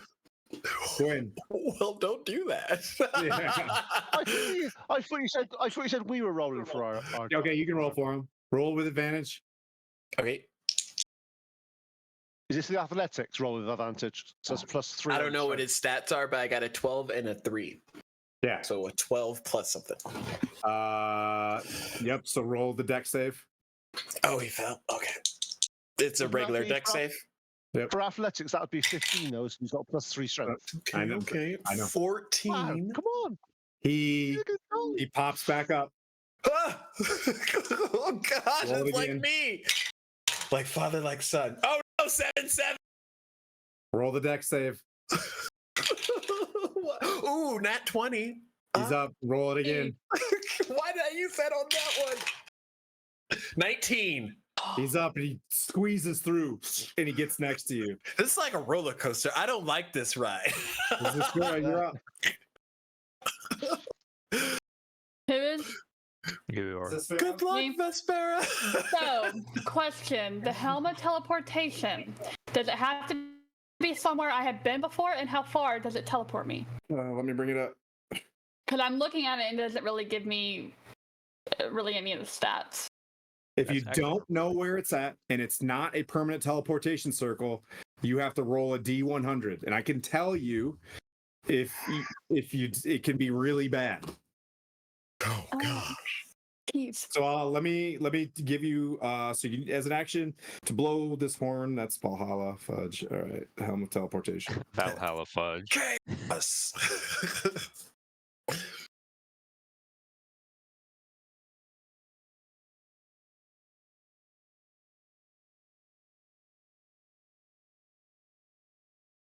Oh my goodness.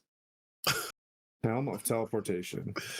It doesn't I don't have it up anymore. It doesn't appear to be even legacy. Helm of Tel. No, that's a. You grabbed the wrong thing. That is a 5.5 item. Is it? Yeah. Oh, there's like okay.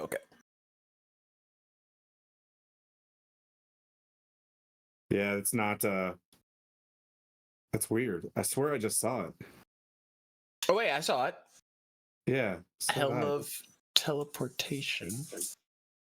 Is that like? I don't see it in legacy though. Oh, I have it in legacy, like teleport 7th dot legacy. Yeah, why don't I have? That's weird. It's not showing up anymore. God, fuck. D&D Beyond probably just like up. It loves Sunday updates, so let me just see what they're doing to us right now. And it loves going down on Tuesdays. I've noticed that. Yeah, let's see. All right, let's go back in. Magic items. Helm of Man, I don't see it anymore under Legacy. Do you guys see it under Legacy? Not under legacy for me. The one that's showing up is like the 2024 one. Yeah, I don't see it anymore. I've got the spell teleportation. So we're gonna say this thing doesn't work right now, right? Okay. What do you want to do? This is so I guess I'm gonna try and go the way everybody else has been going and see how it goes. Yay! Fine. Wait. Hold up. I remember I probably have an action that I can do. Give me 1 second. Oh, it's a bonus action. Dang it.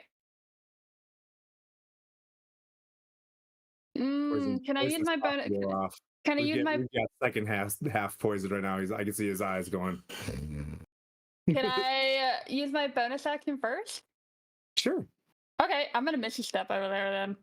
Oh yeah, One of those absolutely. Where I wish I had So you just like control. pop over and Dark's like, Right. okay, so you pop over and you're at the like hip height of this big, you know what I mean, plated giant. Yep. What would you like to do for your action? I am going to Eldritch Blast him. All right. Okay. So that's a 17 on the first one. 17 on the first one. That's And a 23 on the second one. second one hits for sure. All right. I'm gonna also do 3 points of cold damage on that second hit. Okay. But the first hit gets 11 points of damage. Okay. So you Misty Step, Dark, you're just feeling like your knight slips in. You guys are like, damn, this is like the worst infill in the history of ever. As you just get smoked by 2 great sword attacks, your buddy, whatever you name him, he's not even have a name yet. He's just like Mithril Shield Knight number 2. Like and she just boops in and she's just like ka-chow, ka-chow, with her splashy water damage stuff. And that brings up splashy water damage. Do you want your Mithril Knight to follow you? Me, I thought I didn't have one. You do. Oh, I do? Yep. So you can roll an advantage for him to try to cross, or her, whatever you decide for them to cross. Sure. Yeah, I'm gonna do that. Try. Okay, so you get advantage for its strength check, which is their strength is a plus. Their strength is a +3. Okay. Which check am I doing again? For is it acrobatics or? So just add +3 to whatever. So you said +3, 6. Yep, slips. Hang on, with advantage. Oh, You that's roll right. advantage? 8. All right, roll a dex save. Oh my gosh. Mithril Shield Knight number 3, trying to cross this thing. 17. Back up. Roll your strength save at advantage. Oh my gosh. Okay. Or roll your athletics, which is strength. I just roll 2d20 and then add +3. 2d20 2d20 add +3. Okay, well, the first one I got a 1, second one I got 11. Failed. Roll a deck save. Oh my god. At this point, I think going to the front door would have worked. 6. Oh Go on. no!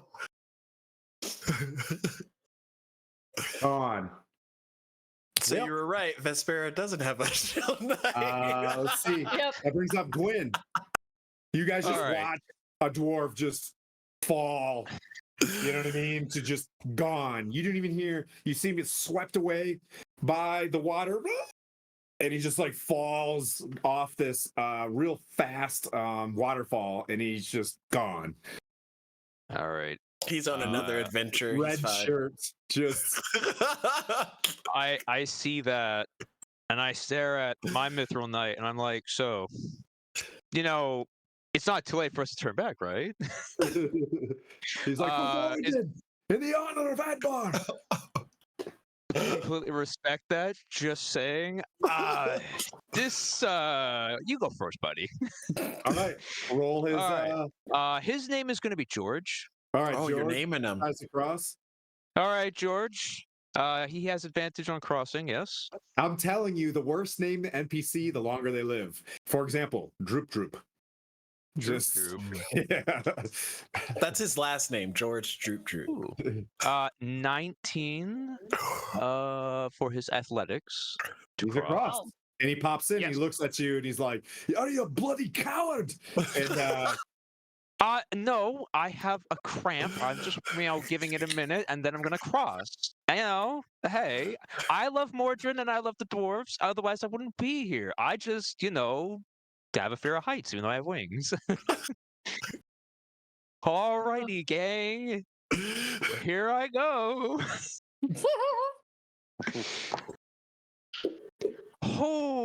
Okay. what'd you get, buddy?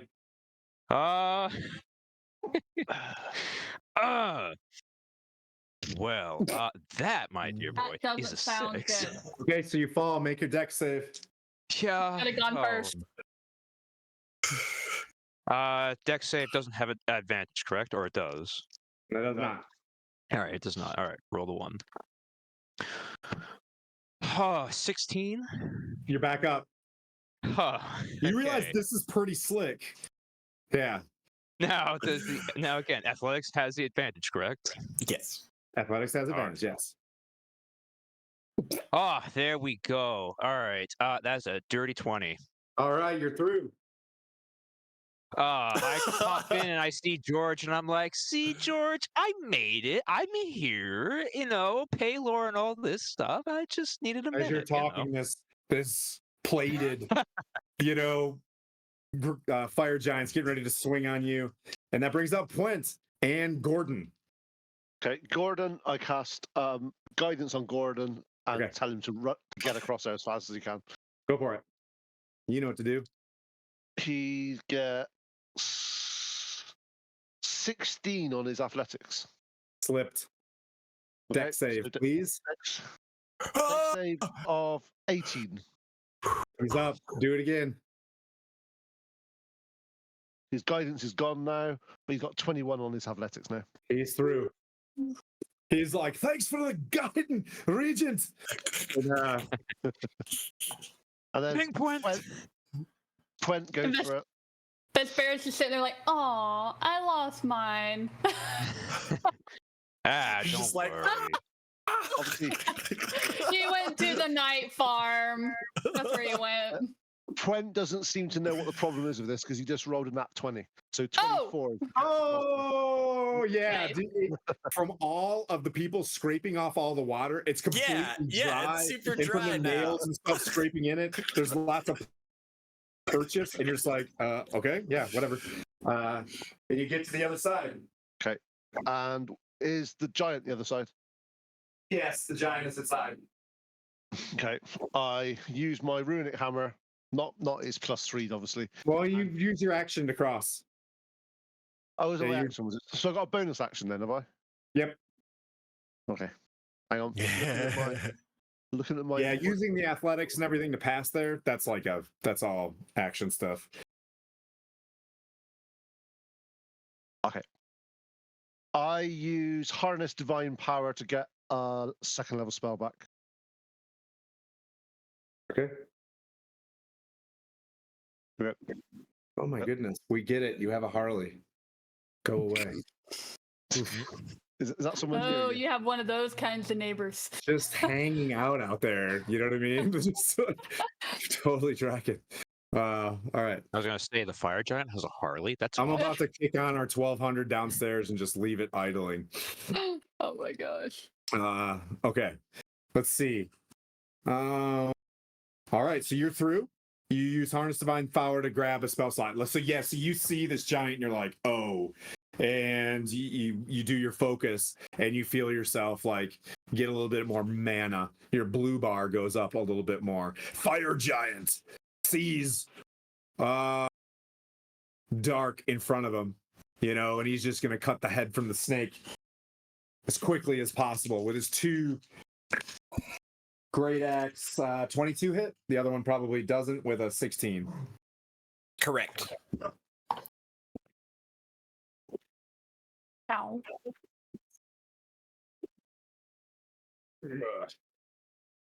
Let's see. 6 dice 6.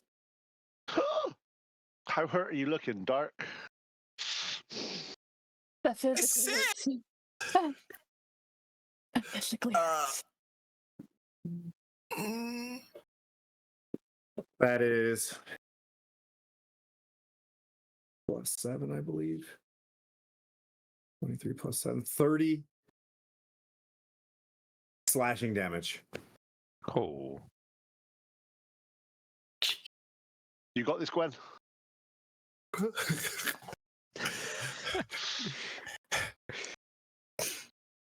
I'll just say if I was a cat. You have 9 hit points left. Wow. That brings up you, Dark, and your nameless shield dwarf. Okay, I'll swing around because I don't know why I didn't do that before and attack. Because you were tying up the knot at the time. That's what you were doing. Just getting wrecked in the back. Because if we wouldn't have got past that without your rope.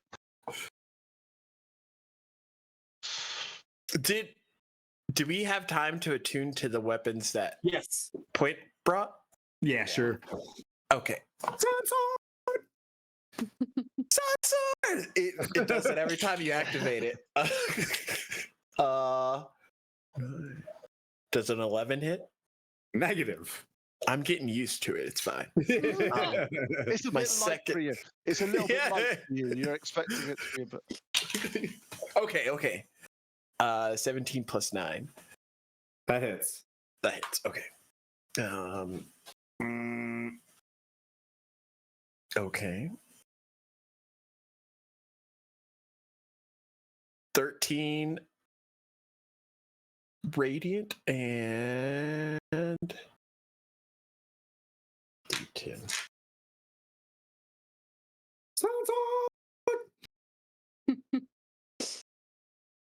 I rolled the wrong one. I hate it here. Apparently I was holding it with only one hand. And then I'll stab him in the foot with a dagger. Okay. Ow. Ooh. Not with a nat 1. You do hit. I'm bleeding. Roll damage. Oh no! Mithril Knight number 2. 2 points. Okay. Oh, sire, take it easy. You hear this? Oh, sorry. Bloody hot. It's got like Morden fuel in it. Stings like radiance. All right. Do you want me? Are you guys quick and savvy? If anybody wants me to roll their Mithril Shield Knight or whatever, I can, because I got their stats like right here and I can click on them. Or we can, you know what I mean? You can not trust me. And you know, I can trust. Okay. My Mithril guy will just be attacking. Okay. as much So as he'll he make can. his 2 attacks. The highest was a 17, which misses. So he's trying with his hammer. And that brings He'll up just get stabbed. That brings up Zespera. You're up. You mean Vespera? Zespera. Zesty. Yeah, who is Vespera? I swear. Your sprite's name's Zales. Like, it's so hard. So many. Vespera is not hard. Yeah, Spera, you're up. Yep. The sass. The sass on this I'm creature. gonna hit him with my Eldritch Blast again. Okay. Does a 23 hit? It does. And my second one does a 21 hit. They both hit. Yes. Awesome. Nice. And I'm gonna do 3 points of cold damage on one of those hits. Okay. So, wrong die. My bad.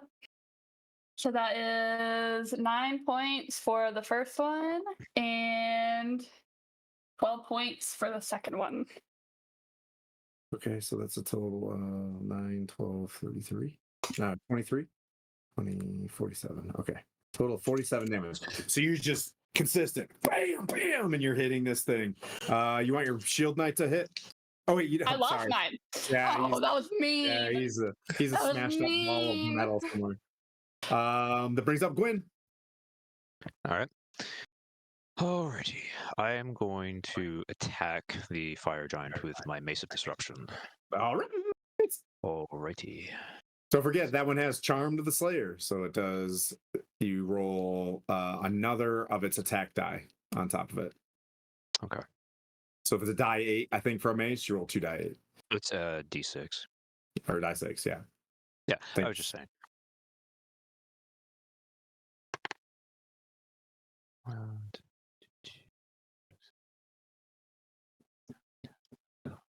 Does a 13 hit? Negatoron. Alrighty. All right. Chippy, why are you dying right now? Could you just be less of a dog?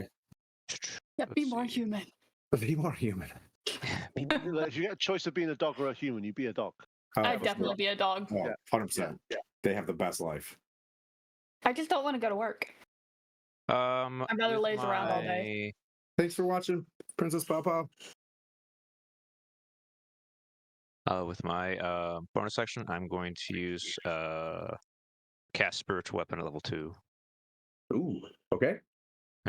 And with that, all right, so that's cast. I think that's all I can do at the moment. So I'm going to have the Mithril Knight do his work here. Want me to do let's see.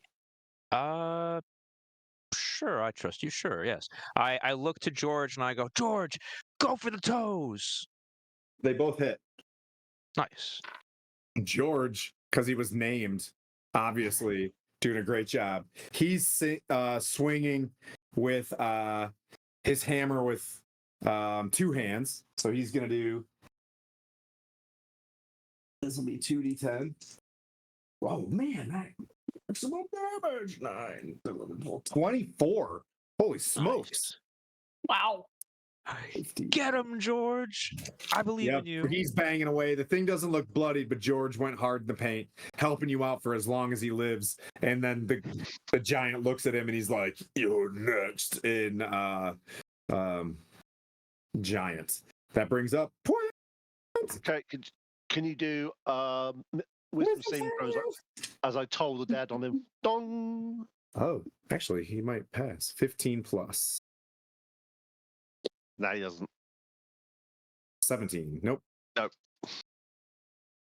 Oh, I Ooh. can speak giant, and I'm like, he's going after your knight. Not When, George. Protect George. Do I need to split necrotic and radiant damage, or do I not need to on this? On this one? Okay, Yeah. so 25 damage total. Okay. And All right. I sort of say I'm trying to reserve spells, so I'm just trying to do 1 or 2. Yep. You want your Mithril Knight to hit? Yes, please. I can roll for him if you want. All right, cool. Go for it. So Mithril Knight tries to attack the guy twice. 1 he completely misses. I mean, like it's like a 4, so that's Okay. gone. The second one he gets a 21 on, so Hits. he does 7 bludgeoning damage. All right. The giant looks bloodied as it grips its great sword. One more clean shot on Dark. See if he can finish Dark off. Oh, that's a 16. Lucky. So he comes back to swing again. That's 20. Wait, do I have 20? anything? Do I 20 have to hit. anything? I think it hits. All right.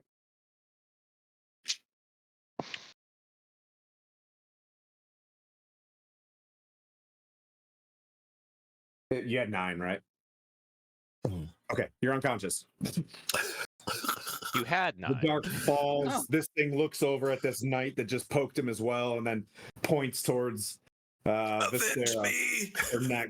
for the next round. And that brings up Dark saving throw. I've got that one. Oh no. Just a D20. I got them. I do them. Oh. Yeah. Oopsie poopsie. Oh no. Zespera, you see Dark just the longsword just peel out of Dark's clavicle as Dark just falls over unconscious, like kind of bleeding out. Yeah, Vespera, you're up. So I am going to use shoot, what is it? Flight to kind of fly up and hover out of the way so he can't hit me. And then I am going to again Eldritch blast him. Good. You are in melee, so if you want to fly out of his range, it gets a opportunity attack. Mm. Do you want to do that, or do you want to stay in it? I'm gonna try. Hopefully, you don't roll very well. I'll use as a 17 hit. Yes. All right.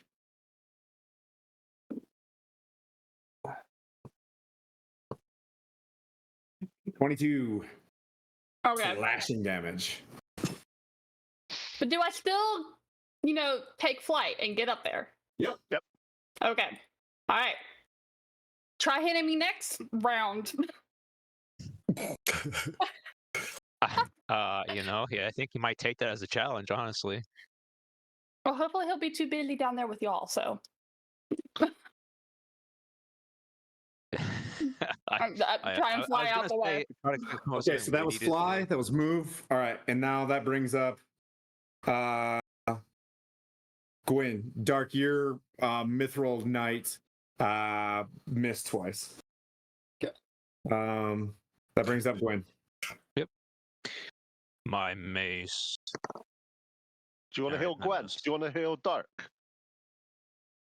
I've already rolled. Oh, okay. I already rolled. I had hope. I had hope that killing him and then getting to him, or doing some damage and then moving and getting him next turn would be a thing. Okay, that's fine.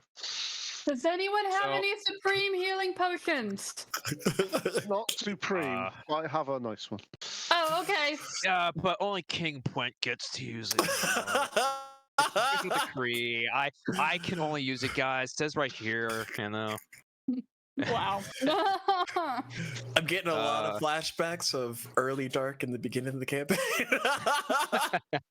Jumping over the wall, being all cool. Oh no. All right, my spiritual weapon's gonna hit this thing now. Thanks. There's a 15 hit. No. All right. Yeah, All right. spiritual weapon zings up and it knocks it with its elbow. Hits it and its plate. Get him, George. Okay, George makes his swings. George has been pretty good. George hits twice. Oh, go George. Yes, George was the best of us. With another 15 damage. All right, change dice. My dice aren't so hot right now. To the 20 I had. All right. That brings up Point. Puent. He's right next to Dark, isn't he? Mhm. We're all there together, right? Okay, so I step down and give him a first level heal, cure wounds. Okay. You get 9 hit points back, Dark. I'm a cat again. And that's my go, and my shield dwarf tries to go and beat this guy up twice, and one is a 21 and one is a 7, so 21 8 hits. points of damage. 8 points of damage. Okay. Still kicking. Oh wow! It tries to swing at the Mithril Shield Knight and misses twice. Dark, you're up. Dark is going to hold the Sunblade with 2 hands and attack twice. First one is 21 to hit, Hits. and then second is 14 to hit. Misses. Okay. The first one, you get up off the ground, you come off one knee and just jab it in its stomach. 13 radiant. Okay. And then I am going to action surge disengage, Okay. which I've never done before. Do you feel dirty? And then bonus action second wind. Cry. Yes. Cry. My second wind just looks like me weeping in the corner. Okay. Fetal position. And then I'll recover 18 more or 13 more hit points. The nameless swings and misses. Name your dwarf, you'll hit better. Zespera, you're up there. So I'm going to Eldritch Blast him again. That seems to be doing very well for me. Okay. I got a nat 20. Ooh, nice. Nice. So Let's that's see. maximum damage plus your modifier, then roll again. So if it's a die 10 plus whatever, right? So it'd be probably, I think you're a +5. Is it a Plus four. +5 to damage? +4. +4. So it's 14, then roll a d10 again. Okay. So I think the second one missed. I think that's a 13. Yep. So 7, 12. And then so a D10 +4 and then another D10. So it's a total of 14. You get the total of the first hit. Oh, that's right. That's right. And then you roll the damage die again. So let's see. 21. Nice. This thing looks really rough. And you missed with the second one. So you just hit this thing square in its chest. It rocks back. And it just looks at this knight with like one eye, and it gets ready to jab it into one of the Mithril Knights. But Gwyn, you're up first. All right. For my action, I am going to use Channel Divinity. I am going to give Dark. I'm going to give him 15 HP. I'm going to give Puent and Vespera. I'm going to give them 10, and I'm going to give myself 10. I've not been injured. I've not been injured, so give it to somebody else. Okay. Give mine to Dark. All right. Yeah, I so, need more. Dark at yeah, 25. all right, so 25 HP to you, Dark. Vespera, you take 10, and I take 10. All right. Awesome. Thank you. Hey. So this light just kind of emanates out of him, like like it just like a shockwave of radiance, just like cross, and he heals, and the fire giant doesn't get any of that, and he's like, whoa, sad. I point and I laugh at it. Do you want to use your bonus action Laugh. for your sacred Yep. weapon? I'm going to use the sacred weapon, and then I'm going to tell him to, have George get him. Okay. No, it's not going to hit. It's 12. Okay. All right. Get him, George. George hits. This thing Good looks job. like really rough. Points. Wisdom saving throw. Fail. How do you want to do this? Like you had one hit point left. Yeah, so just don't. Like a gong, his head starts to rattle, and he then just crumples to the floor, holding his head. He as to the falls floor. down. You see that there's a lever to click this thing to go down, as like the tether is all the way up, right? Like it's ready to go back down. It looks like it can't be wound again, right? So this thing was just waiting for something to happen. This is where we'll take a break as you guys kind of stand up. So we'll come back in 10. Yeah. I want to loot him first. Oh, okay. Skylar, you up there, buddy?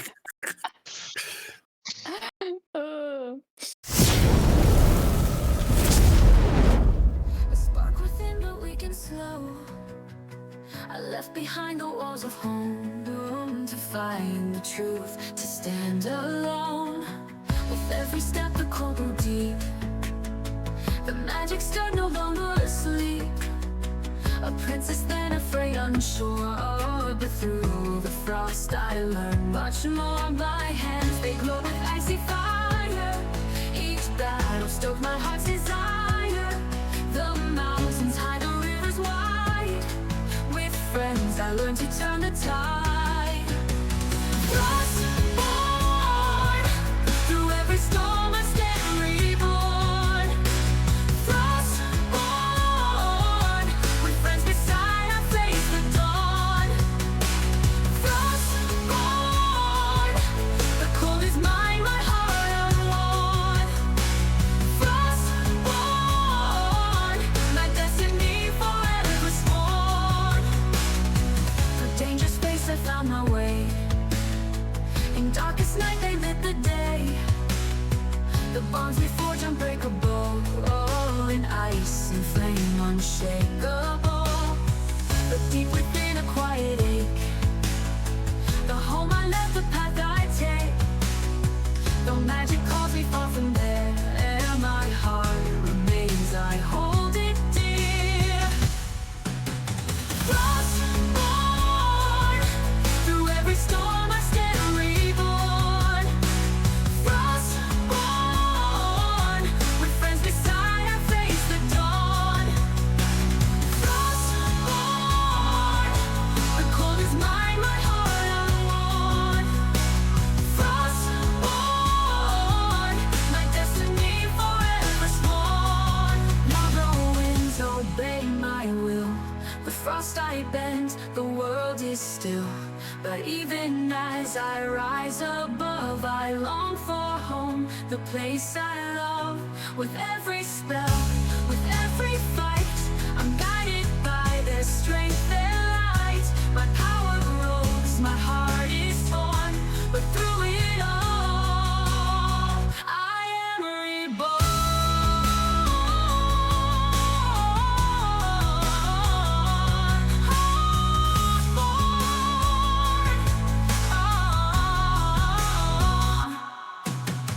Frostborn, through every storm I stand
mercy, no time, you're on their list. Never rip and tear through the fog and mist. These monsters won't care if you run or scream.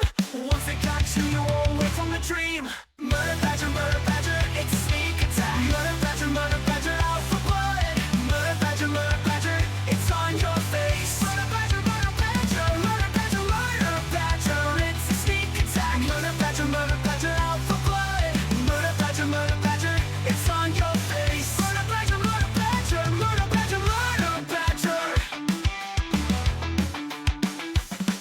You thought you were safe, locked the door tight, but murder badgers, they own the night. You can try to hide, you can try to flee, but they'll find you no matter where you'll be. Murder badger, it's a sneak attack. Murder badger, out for blood. Murder badger, it's on your face. Murder badger, it's a sneak attack. Murder badger, out for blood. Murder badger, it's on your face. Murder badger, they don't care, they don't share. Murder badger, everywhere they'll tear you bare. There. That's what we do from the skies, taking giants by surprise, stealing magic hand in hand, do that to prepare and they'll make us stand.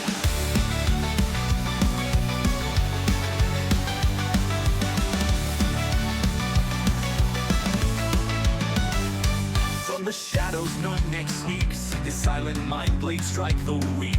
Bird-bardic tune fills the air. A robot's music beyond compare. Sir Timothy's shield will never fall. Sora rages through it all. And from the skies, fleet casts a storm of fury. They'll never last. Harnessed up, taking flight.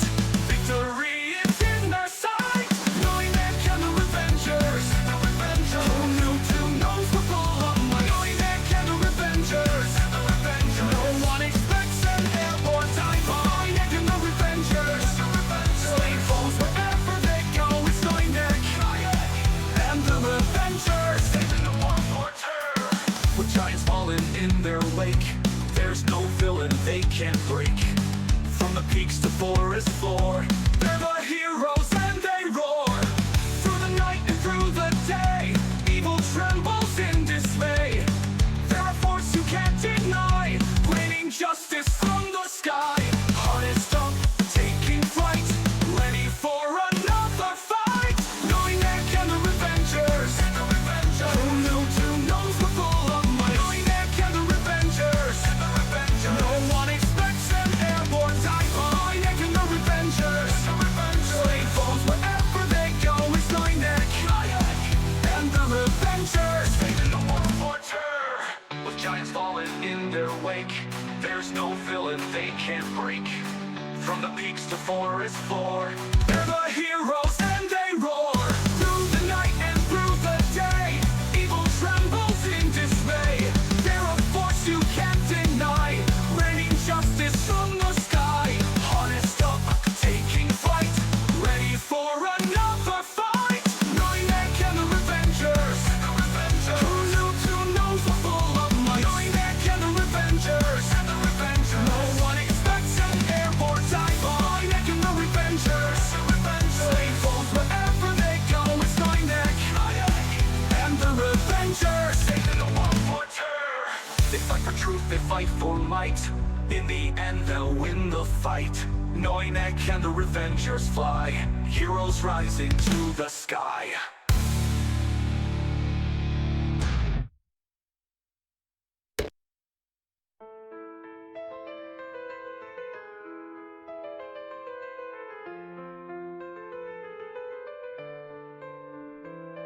Awakening in shadows deep, from endless night I rise and creep. A stolen soul, forever bound. In your heartbeat I am found. I slept through centuries alone, and dreams of blood upon a throne. But your foolish hands, they touched the key, and now you're fate is bound to me. Through darkness I was once set free. Now I drag you into misery. I am the shadow in your sight, the curse that haunts the endless night. Your hero fell beneath my bite. In blood we dance till morning light. Your friend, your brother, now my own, a puppet on this cruel dark throne. The demon's hand, it pulls us all. I rise, I claim, I make you fall. From hell's deep pit, I stole his flame. Manuki gone, near the echoes of pain. I am the shadow in your sight, the curse that haunts the endless night. Your hero fell beneath my bite. In blood we dance till morning light.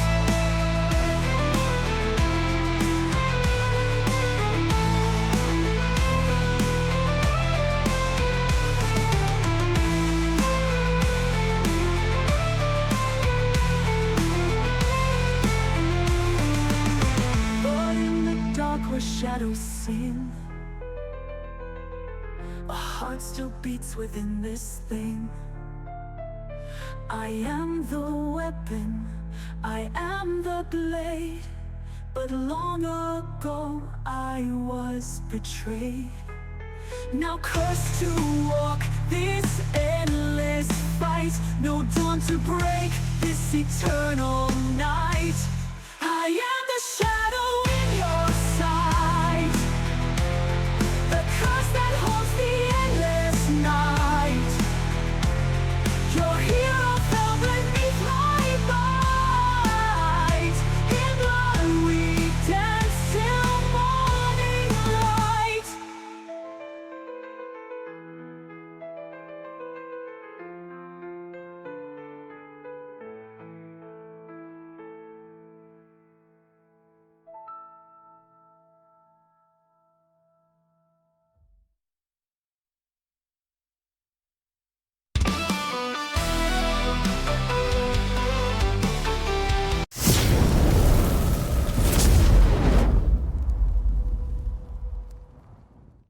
Okay, we're back.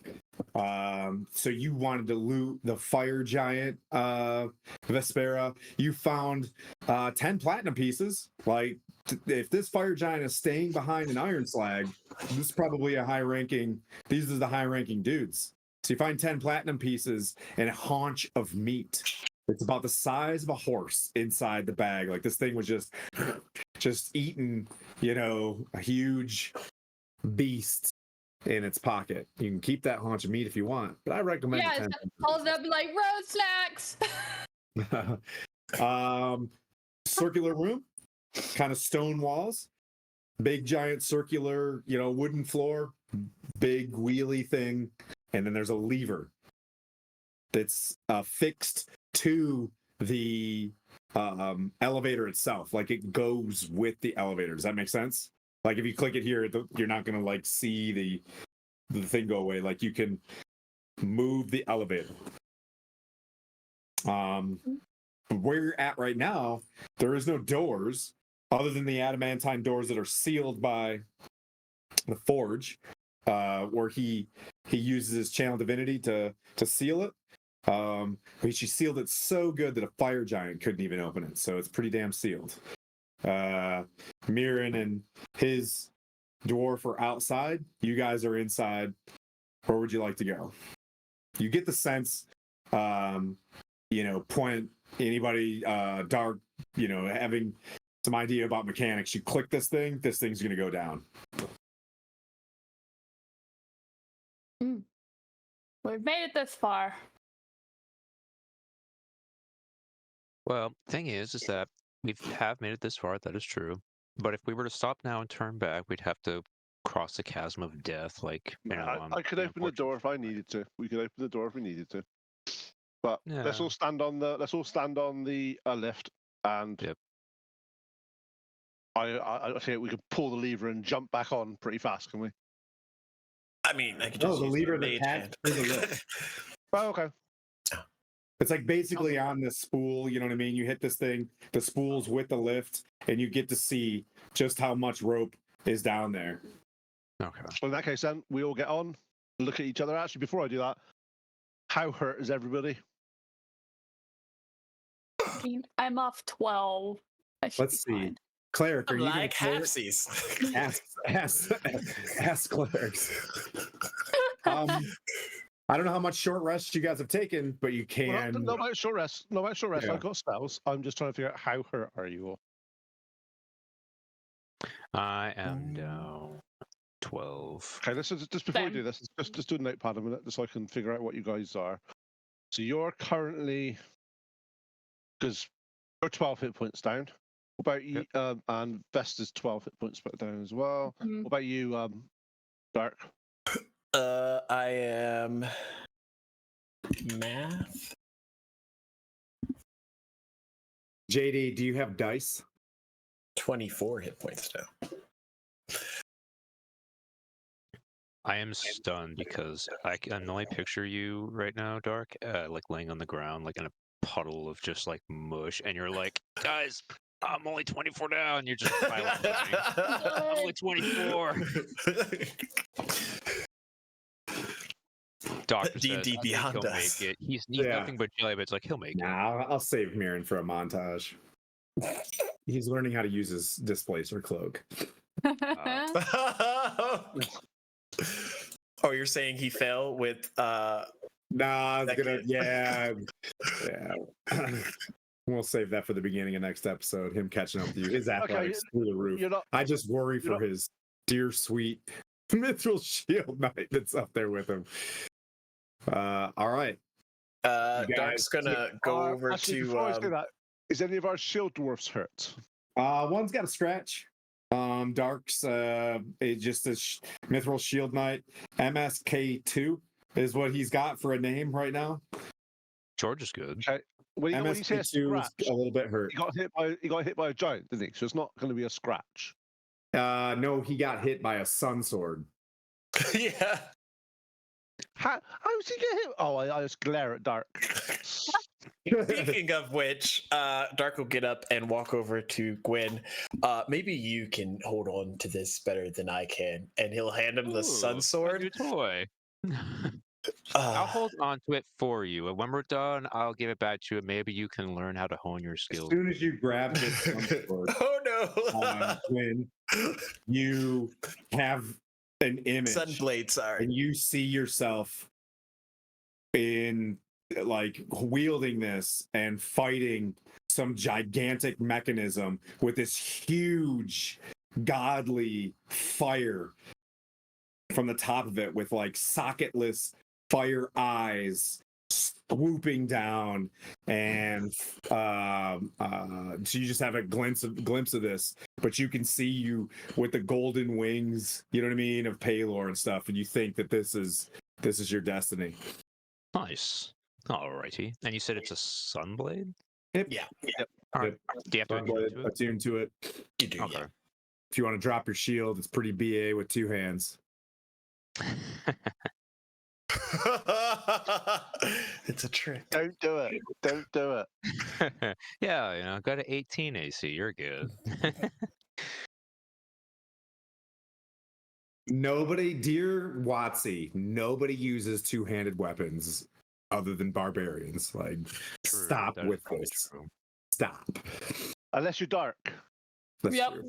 Unless you're dark. Doesn't use a shield. There's an Blasphemy. exception. Blasphemy.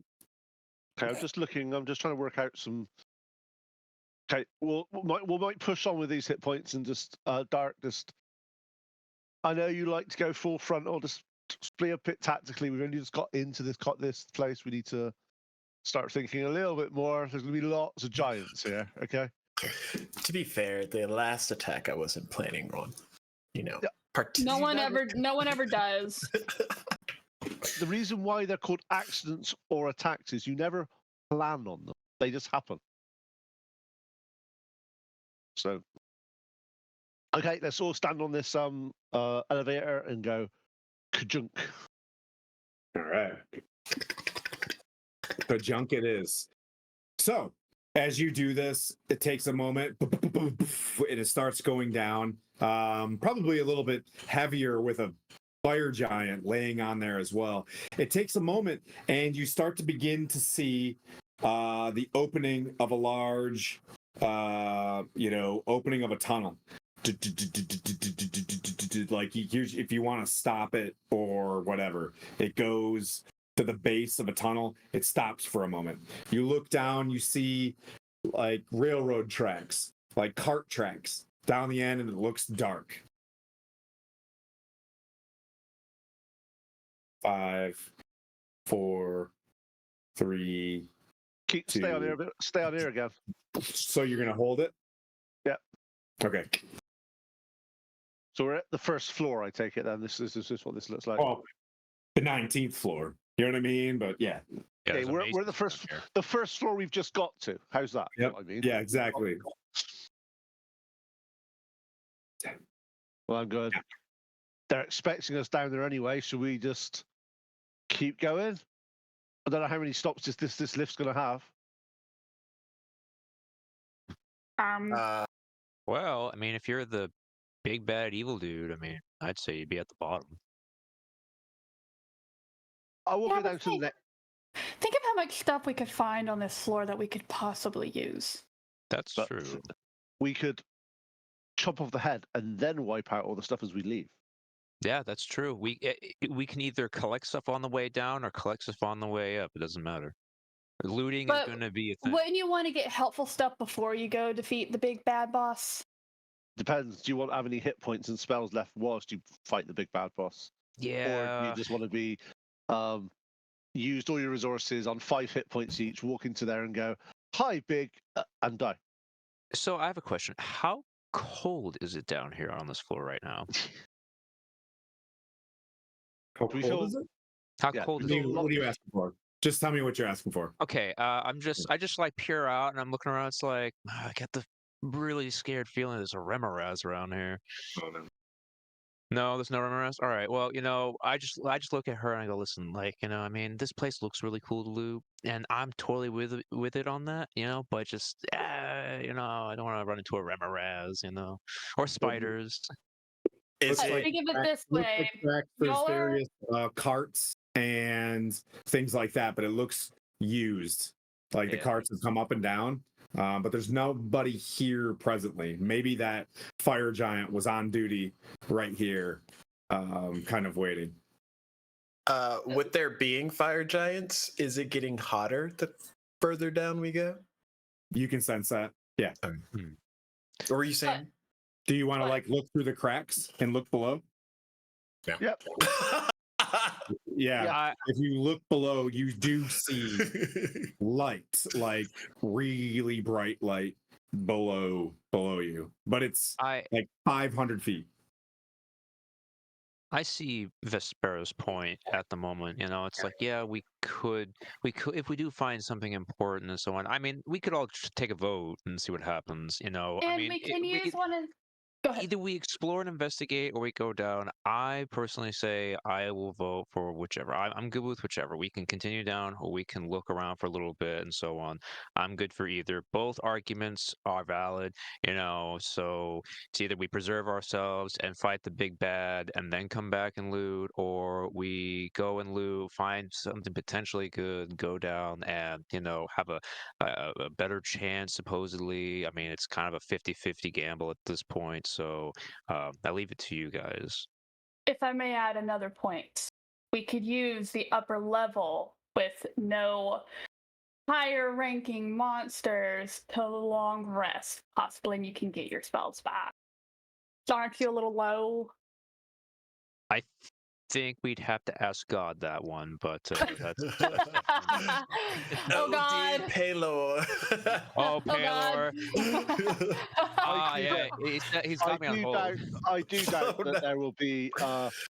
We'll have enough time to rest whilst we're in Ironcrag until we have defeated most of the people here. That's true. A good assumption. They So could send it's search only an parties. assumption, but Yeah. Well, I mean, we killed the big fire giant up top. I imagine somebody may have sent him. And I imagine if he hasn't come back with a report saying, oh, yeah, little man squished, like, I imagine they're going to send a search party or reinforcements to go and look for him, be it yak Or people, be it drow, be it another whatever it is. thing we could potentially do. How about we get off this lift at this floor, Okay. hide behind some of the crates and the storage boxes and all that sort of stuff, Right. and see if anybody else comes up to go up to see if we can do it. And we take them out one by one. Yeah. We That can sounds like a pretty also good we idea. can take turns monitoring and while the others rest. The longer we rest up here, the more they fortify downstairs. Though that's the problem. They're not these. However much I detest these giants, they're not stupid creatures. They're they have a battle plan and they know what they're doing. I agree. Though I absolutely love the idea of getting a long rest. 110% love the idea of getting a long rest. I just don't see that being a very feasible option right now. I mean, Taylor is not with me at this moment. Vespera He's like, notices that you've been a little,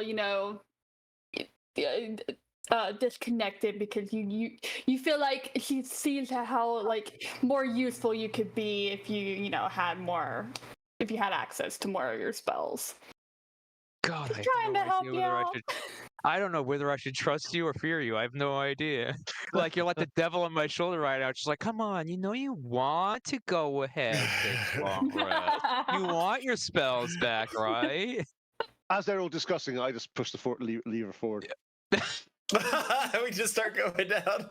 Okay, we're moving. For about a minute more, deeper. Gets a little warmer, and as it moves kind of slowly, you get the sense that this thing is, built for 10,000 pounds worth of stuff. So this thing kind of moves slow and deliberately. And another larger hole opens up, perfect keyhole, top of the shaft. More carts and picks, axes, and boxes and things like that. Do we see any movement any around at all? No movement.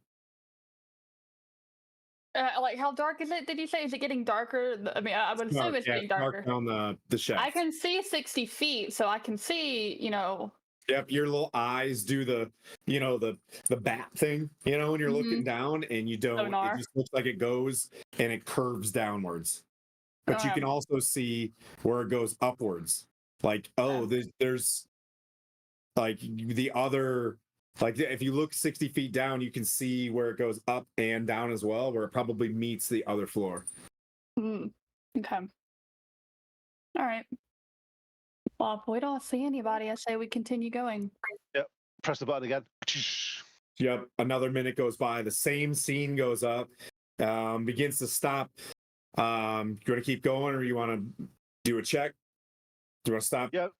Okay, stop. This time you hear banging, tinking, tinking. Do a perception check for whoever, just one person. Oh. Can we hear if there's any talking? 26 on perception. You hear banging, tinking, and a crack. Like a whip type crack. And is that coming from the floor below us or the floor? Yeah, it descends below. You see it goes up again, but then you hear, banging, tinking, and then thumps and a crack. I'm like, I turn to the guys and sort of quietly go, seems to it's a guy. There's some guy. Should we go and see what's down this road? There's lots of tinking, like ting ting ting ting ting ting ting ting ting ting ting ting. Smithing. Mining, lots of mining going on there. You hear mining, but at a pace that doesn't sound artistic. It looks forced. Okay. Can we hear any talking going on? No talking. If they're You making want to that wait? much noise- Hang on. If you want to, I'm sorry. Go ahead. if they're making that much noise down here, they are not going to really worry about us walking around with armor on, are they? It's not something they're going to really hear us that much. No. Yeah, you could. Yep. Yep. You could move up. It's loud enough. Is it we have a choice? We either wait here and see what happens, or do we go and see what's? But then you just say the longer we wait, the more, we either go or we move on. You're about 60 feet down from where We you start. just were. Okay, in, let's go down in again. terms of Mirren catching up with you guys. Let's let Mirren be with us. It's easier. Nope. No, He's- Mirren No. has to suffer the hard way like we did. I was just going to say, like, no, he's got to. He's a big It's boy. only He's fair. got athletics and a displacer cloak. I'm gonna make him work for that. I knew what you did. Like, He's a growing paladin, okay? you're gonna have about 3 rounds before your hero catches up to you. Just saying. The farther you go, the longer it is. You shouldn't have grabbed the displacer cloak. Yep. I mean, Mirren, if you want to leave it behind you, you might catch up faster. We'll never know. But it's a heavy cloak. It's a heavy. I'm just playing. Vespera, how good is your giant speak? I can speak giant as well, by the way. Just to let you know. That's it. And he like looks at the downed big guy in our. What if we, metaphorically weaken at Bernie's this guy, and make it seem like he's still alive, and see what's up. Well, That is the most morbid thing I've ever heard. There's 2 things on this, and one, you want to be able someone to disguise their voice as a fire giant, which is fine. The next one is the rest of you to puppeteer a dead corpse. I have a mage hand. It's fine. That's invisible. I mean, my female is pretty dang good. I don't know how my male voice would sound. I'm just throwing this out there as a follower of Paylor. I think this goes against my religion. Just throwing it out there. I think Paylor's going to have a real big issue with me puppeteering a corpse. Well, Yeah, you said earlier Paylor is not with you right now. Paylor is on a break, so He's I don't think inside me. Okay, he's in my heart. Well, I think Paylor's on a break right now, so I don't think he's really paying I attention. know. Because if he was, I would have gotten that long rest, and I didn't. But he looked down at me, just like, "Yeah, you wish." I mean, that is a plan. That is the Actually, other plan. It's a slightly different plan as well. As we've gone down a couple of levels, we've not heard anything. We've now heard something on this level. If we go any further, Mirren's gonna have problems catching us up. So you think we need to make a stopping point at this level where we hear? Now we've heard something, yeah, because otherwise Mirren's gonna have trouble getting to us. So I think we probably need to err on the side of let's make sure Mirren's got not a whole army to go through to get to us. It's just a montage of him jumping through windows.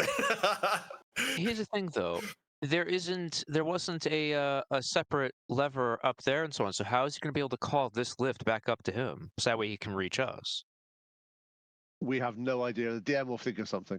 He'll just take a leap of faith and jump. What he'll do is he'll actually jump off and he'll just like bellow his cloak out and fly down. Batman down. Yeah. Yeah, he is kind of like Batman in a way, I'd say. He did say athletics, so Yeah. apparently He it's walked not good. into that room with all the yaks and he was like, "Justice!" and started And you punching. get the sense that the mechanism to make this go back up was in the mill. Oh, Like up. And it took 2 dwarves to bring it all the way back up. It goes He's down.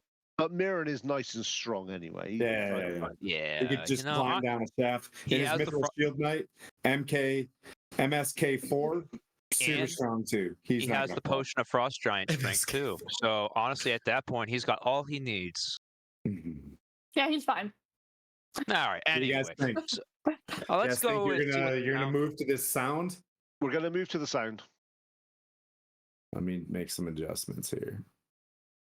All right, yeah. So you guys what's your order, you guys? How's this gonna go? Because it's pretty dark ahead of you. I got vision to see, so I don't mind going That would be first. handsome dark ahead of you. Oh. I think based on current hit points and stuff, I think Puent will go first. He can see in the dark. He's nice and it's usually mirroring up front, but he's not here. Yes, King Puent, this is your homeland. You should be the first to explore. I am You reclaiming get this. off. The cart tracks make a right hand turn. You keep moving around. You make a left hand turn, and you can see glowing, like bright brazier light, kind of flashing off the walls 30 feet in front of you, where you can see, if you look close enough, you see the shadows of people, banging on the walls, and you can see one cart prepping to like go even farther down, but you see kind of bright lights in this room. Okay. About 30 feet ahead of you before you can turn right and see what's up. Okay, so we'll keep moving forward. And we quietly talk to the guys. We need to do this as tactically as we can. We just don't want to limit our people getting hit. We all start swarming them. We all start getting hit. We're all going to start getting dropped. I whisper into Puent's ear, not to spoil that. That's a great plan, and I definitely want to do a problem. Sneak attacks for the other two. Yeah, that wasn't the plan last time. We weren't a stealthy, SEAL Team 6 last time. But that's why we used all our resources last time. Very good point. I retract that statement. Anyway, yeah. So the weather up there was great. So we're going in. So you guys are all, will say, in like a tight line, right? Yeah. Just to, and you get up and you see about 10. A montage of 10 rock gnomes banging on, the walls, doing mining stuff, with a collection of like dwarves, all, bare chested and sooty, and they're driving these mine carts ahead as rocks are getting thrown in them. To your right, you see this massive, flaming looking, almost like reptilian. It's a salamander to your right, just glowing with heat right next to you, and 2 more in the room as well, as they look at you and they mouth something, and it just sounds like the crackling of fires. Anybody speak Ignan? Yeah, didn't think so, but let me readjust the map. Not off the top of my head, no. Okay, so question. Or another plan. I can go invisible and go to the closest gnome because I speak gnomish. And I can, I guess tell them to, if they pass it along, want to help us gang up on the salamander looking thing. That's an option. And we have our nights. More help, the better. Yeah, no, that's good. And you said my sneak attacks weren't. Well, you see, the thing is last time. Well, see, what had happened is that I've never heard of somebody using loud bells as stealth, but I mean. Well, it got the Yak's, attention that Dark was going to, attack, and it distracted him for a little bit. So I think that plan was a success. The aftermaths, I did not think that far. Absolutely. No, absolutely. You're flawless planning. I truly agree. It did distract the Yak. It also distracted all the other Yaks within like a good mile. They were all like, "Is it lunch already?" Well, they did not get their they got their just desserts. Let's just say that. Yeah, no, absolutely. I completely agree. I was only jesting. You guys are great. Salamanders. You guys are far more capable warriors than I. Have we ever seen a salamander before, Tim? I don't think we have yet, have we? You have not. Okay.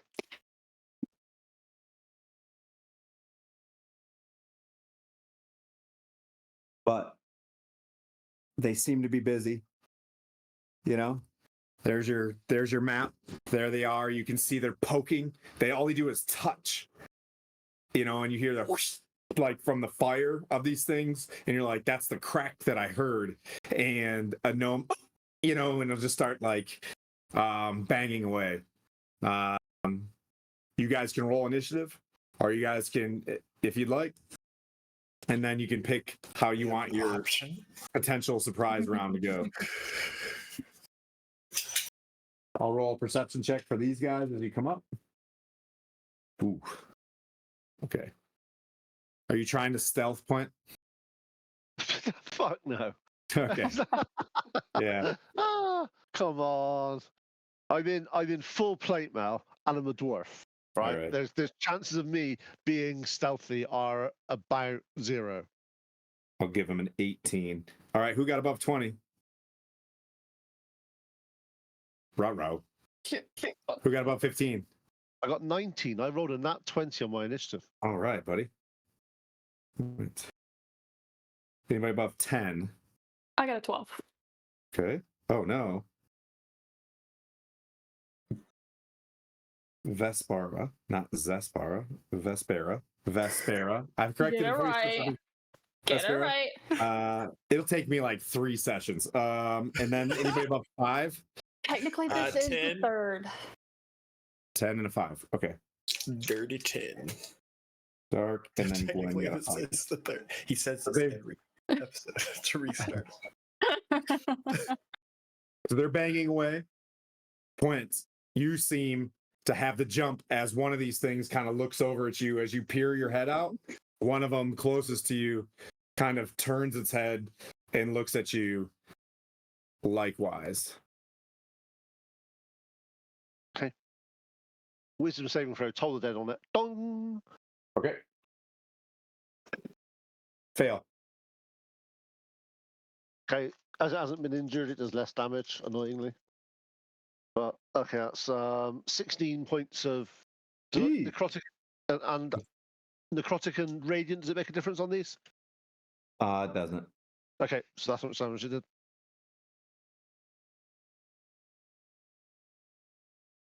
All right. Is that it? Yep, because that's my action. So I move in. Actually, I'm going to move in between the salamander and the gnome to the right around the corner from me. Yeah. You're coming in. Oof. Not MKS. You're trying to do that. Okay, so I didn't realize I couldn't walk through that little bit there. Okay, Hey, sorry. Not without an opportunity attack. Do you want to do that? Oh, okay. Yeah. You want to stay in melee? No problem. Oh yeah, stay in melee. Yeah. Sure. That works.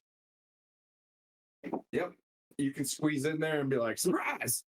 All right. So it's going to make us do. Wait, what's up? It's basically just to stop him attacking the gnome. You see. Yep. It is going to use 2 hands to poke you with a spear. And that's 17 to hit. I don't think that hits. That misses. Yep. And then it's going to whip around with its whippy tail for a 15. That misses. And a creature and you're just within melee. You haven't hit it yet. Perfect. You get the sense this thing is real hot.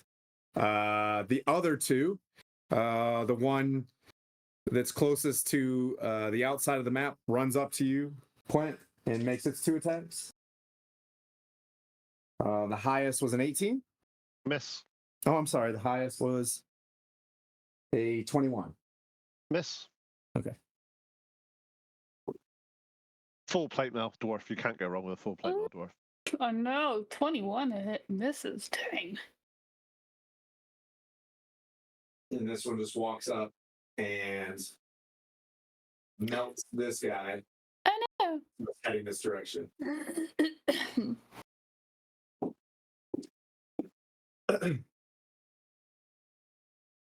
Poor gnome. I'm mean. But it just gives you a sense of like, we gotta hurry up. You know what I mean? That was mean. I know. It wasn't a real gnome. Okay, it was a real fake gnome. All You right? had a family. Come on now. Yeah, Nomeo, he had a whole family. Nomeo. Nomeo. Oh, Nomeo. All right. So that brings up Vespera. She is going to cast Sleet Storm All right. on that. Get all 3 of them. And they all have to make a dex save of 17. Dexterity. Okay. 2 nat 20s on a dex save. Come on, I need that on a hit. Ugh. So 1 fails. Sleet Storm, engage. One of them fell over. Yeah, that one's prone. Yep. The one in the middle is prone.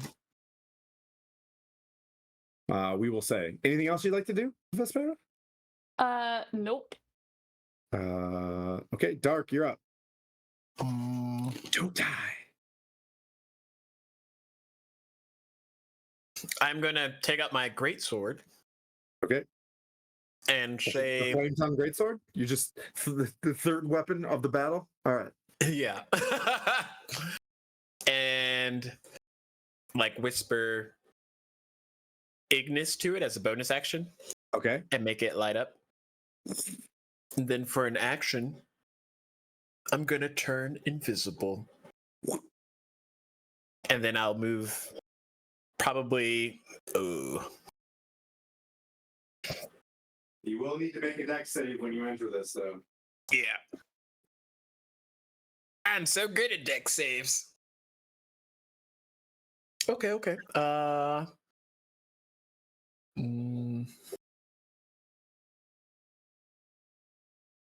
15.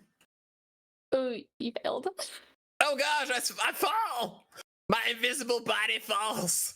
Oh, I've fallen and I can't get up. No one saw it, so it's fine. I want to take a picture of Dark being down. That's just a montage.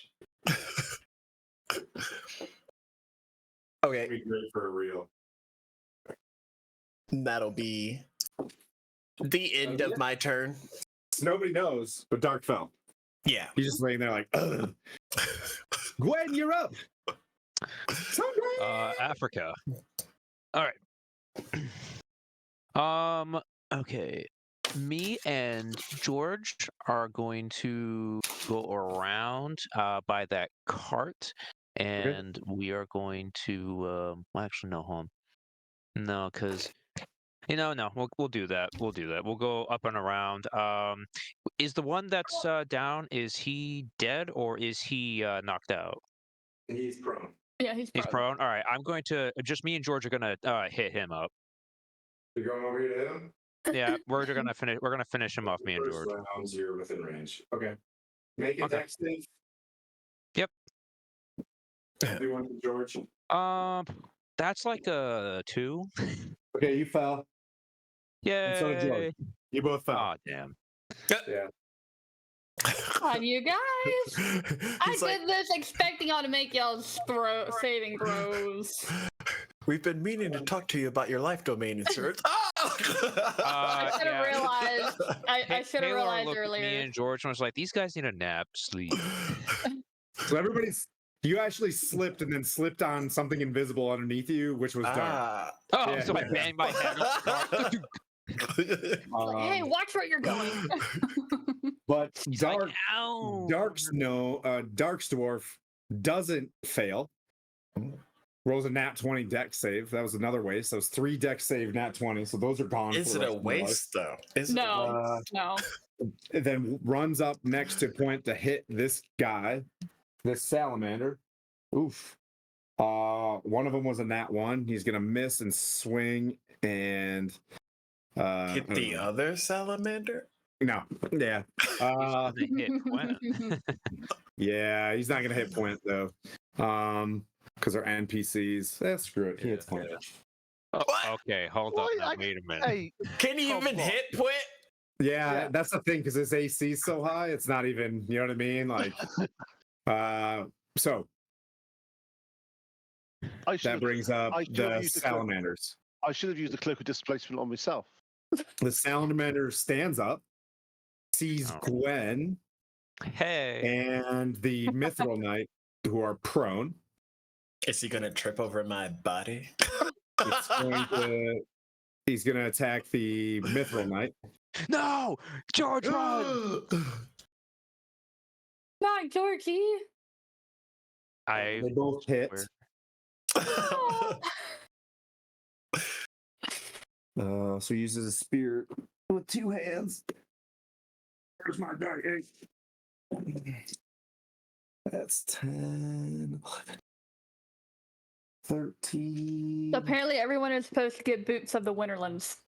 Mhm. It'll prevent all this slip damage. Mm. They're called the Ugg boots of the Winterlands. Ooh, does it come with like a pumpkin spice latte? Yes, they do. Every single one of them. And Everyone needs some boots with the fur. yeah, it's boots with the fur, comes with the leggings and the Han Solo vest. So you're good Yes. to go. Yes. He's gonna swing again. Let's see. Oh, so it's tail hits. That's 2d6. That's 10, 14, 22, 22.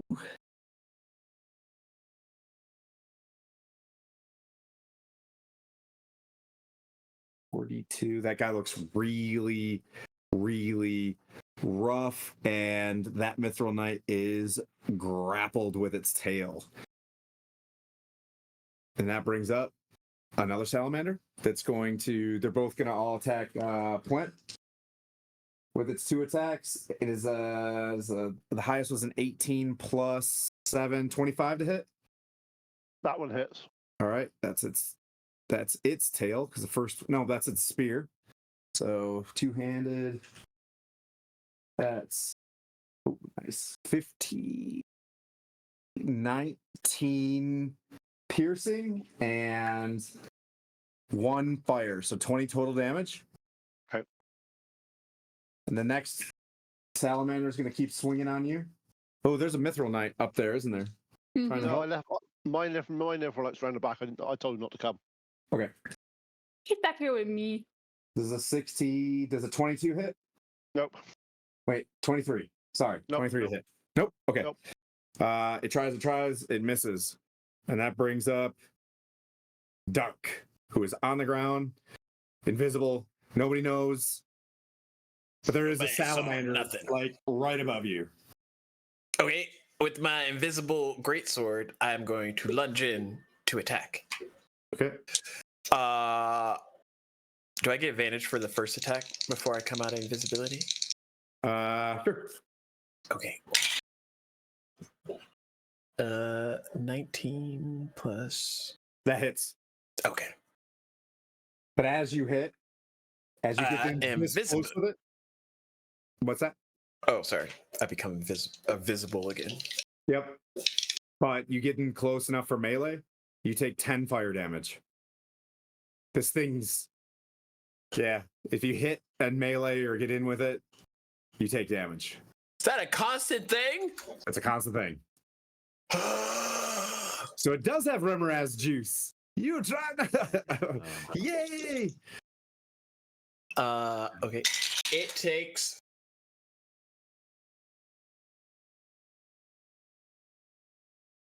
13 slashing and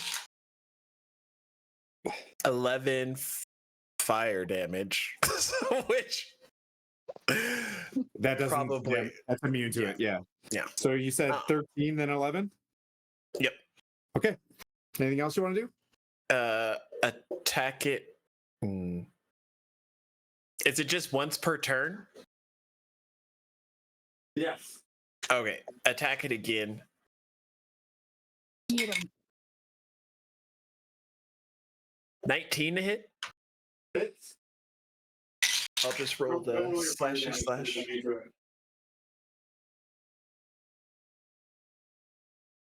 Whose dwarf is that? 10 slashing. Okay. 10 slashing. And then And then? bonus action, can I do anything? There was a Mithril Knight up there. You tricked me. I forgot that I'd theater of the mind him up there. I'll get you next round. I'll get you, my pretty.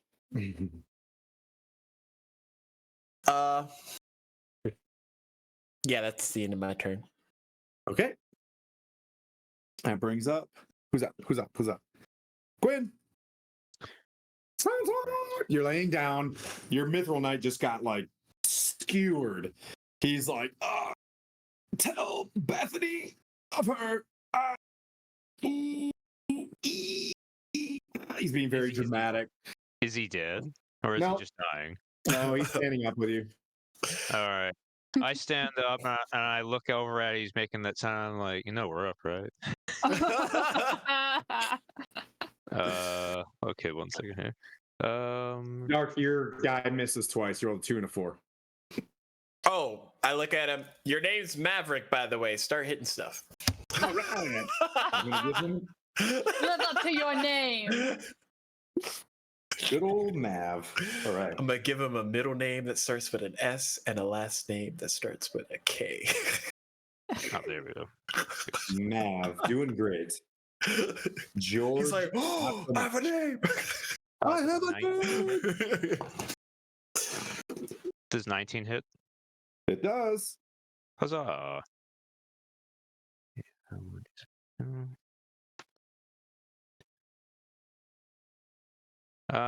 Okay, I hit him for 4 damage. Okay. 1 second here.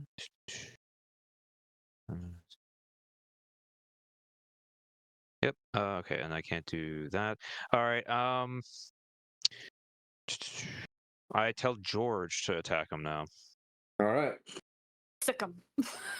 Yeah, get him, George. Please, George, get him. 15. Does a 15 hit, George? Let's see. Wait, George, no, don't get hit. You're supposed to hit him. He's trying to hit. Oh, he hits. Oh no. Oh no.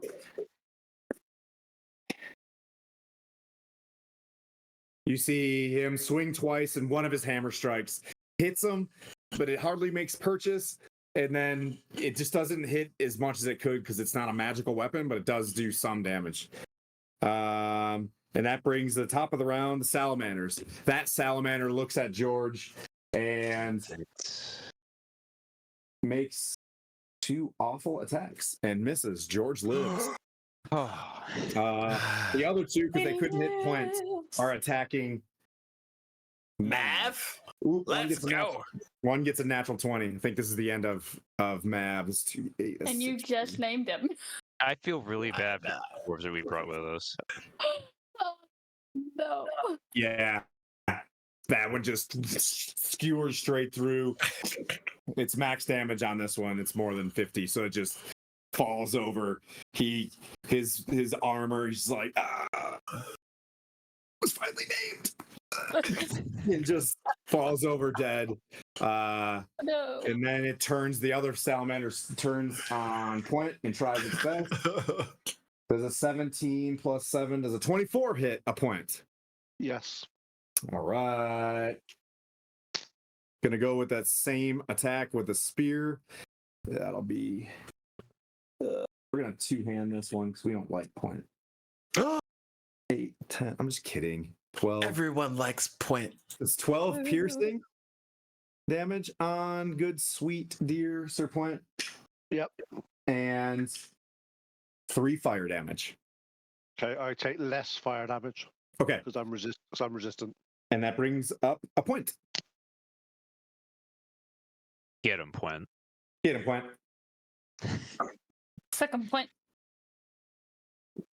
Bite their legs off. Ankle bite him. Okay, the one that I told dead on last time, I'll toll dead on again. Okay. Wisdom saving for Ellen, please. Yes, sir. Ooh, I'm getting sweaty Betty in here. I've got pitters. Phil. Look at my pitters. Emotional damage. 23 damage to him. Okay. There's a flesh wound.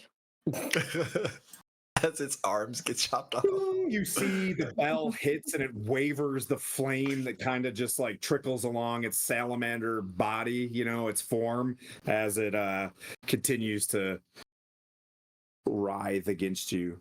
Anything else you'd like to do, good sir, sweet dungeon master of next week, who's going to give me many blessings of sun swords? No. Sun sword's a great sword, isn't it? No. The long I sword. think it's the longsword. Yay! Oh no, because I think Zora wants it, right? She said she wants the lightsaber for her arc.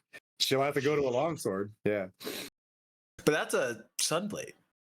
The sun sword's like legendary. Oh, that's right. That's right. I'm confused. Yeah. Sunblade. Yeah, My bad. that could be pretty cool either way. So that went Point Vespera. So Vespera is going to use one of her. She's going to take flight again.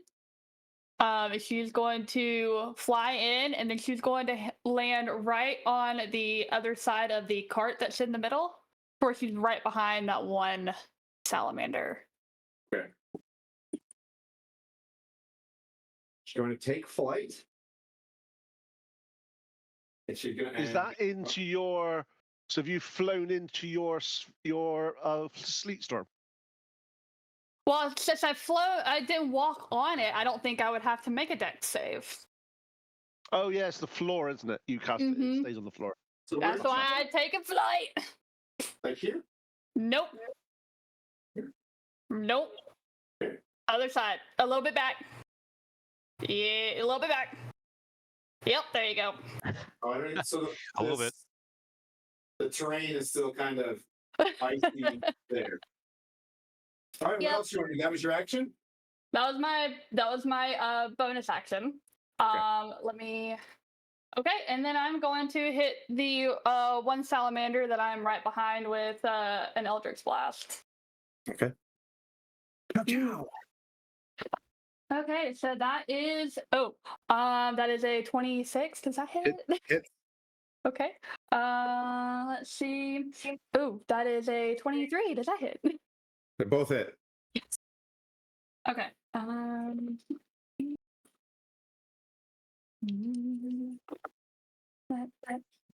12 on the first one and 7 on the second one, and I want one of those to get 3 points of cold damage.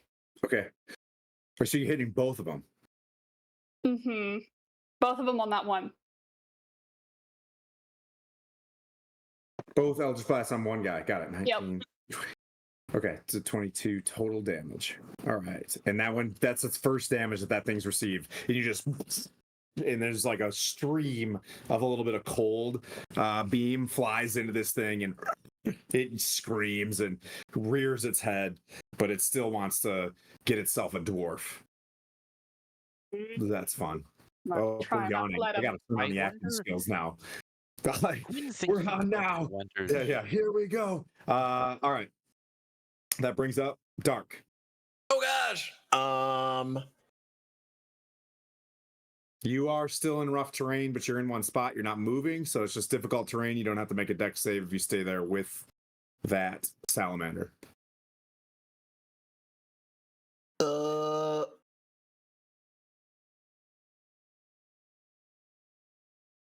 I will switch to my pike and then move to 10 feet away from him.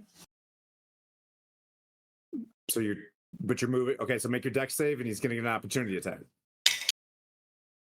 Oh gosh, I'm a go prone. And he's going to get advantage.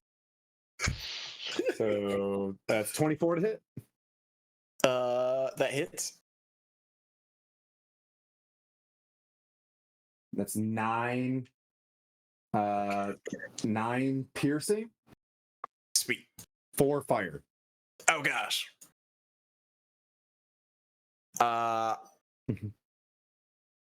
Okay. And then I am gonna crawl 10 feet in range. And then Did you say in range? Oh yeah, stay like 10 feet away from him, Okay. but prone. For a moment, I And thought he said rage. I was like, whoa, he You're Yeah, gonna stay I'm on the going to ground and, like, enrage. you're gonna poke him, hit him yeah, from the ground like that. Okay. yeah. love it. No, don't senpuku yourself. Poker. No, senpuku is like a, like the Oh yeah. yeah senpuku. Yep. I was gonna say, man, damn. Do I have to roll with disadvantage if I'm prone, or does that not? No, you're fine. No, fine. Okay. First attack is 18. Hits. 19 to hit. Okay. D10. This is me looking out for future me to like take less damage, essentially. That is 6 points of piercing damage. Okay. Then I'll do it again. I'll do it again. You're just laying on the ground like, yeah. 27 to hit. Hits. Damn, good hit.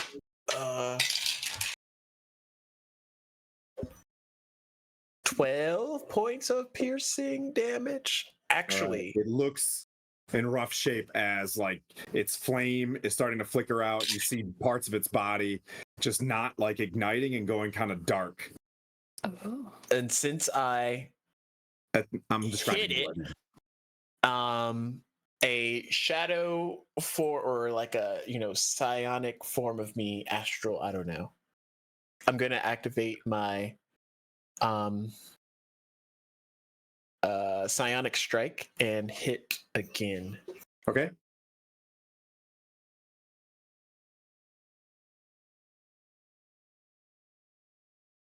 $17 to hit. Hits. And that's a D8. It's gonna take 11 force damage. Nice. A lot of damage that round. As you're just laying on the ground, it's like boom, boom, and then your Doctor Strange astral form pops out, boom, and like stabs him from another direction. You can tell Dark is like getting pissed at just getting absolutely wrecked in Iron Slag. All right, Gwyn, you're up, buddy. Your Alrighty. Mithril Knight is dead. So yeah, so Wait, but- George is dead? no, George is alive. I was talking about Mav. Oh, I was Yeah. like, whoa, when did George die? So I'm Mav guessing died. I'm looking at George like, This wait, isn't he's good. standing up. Yeah.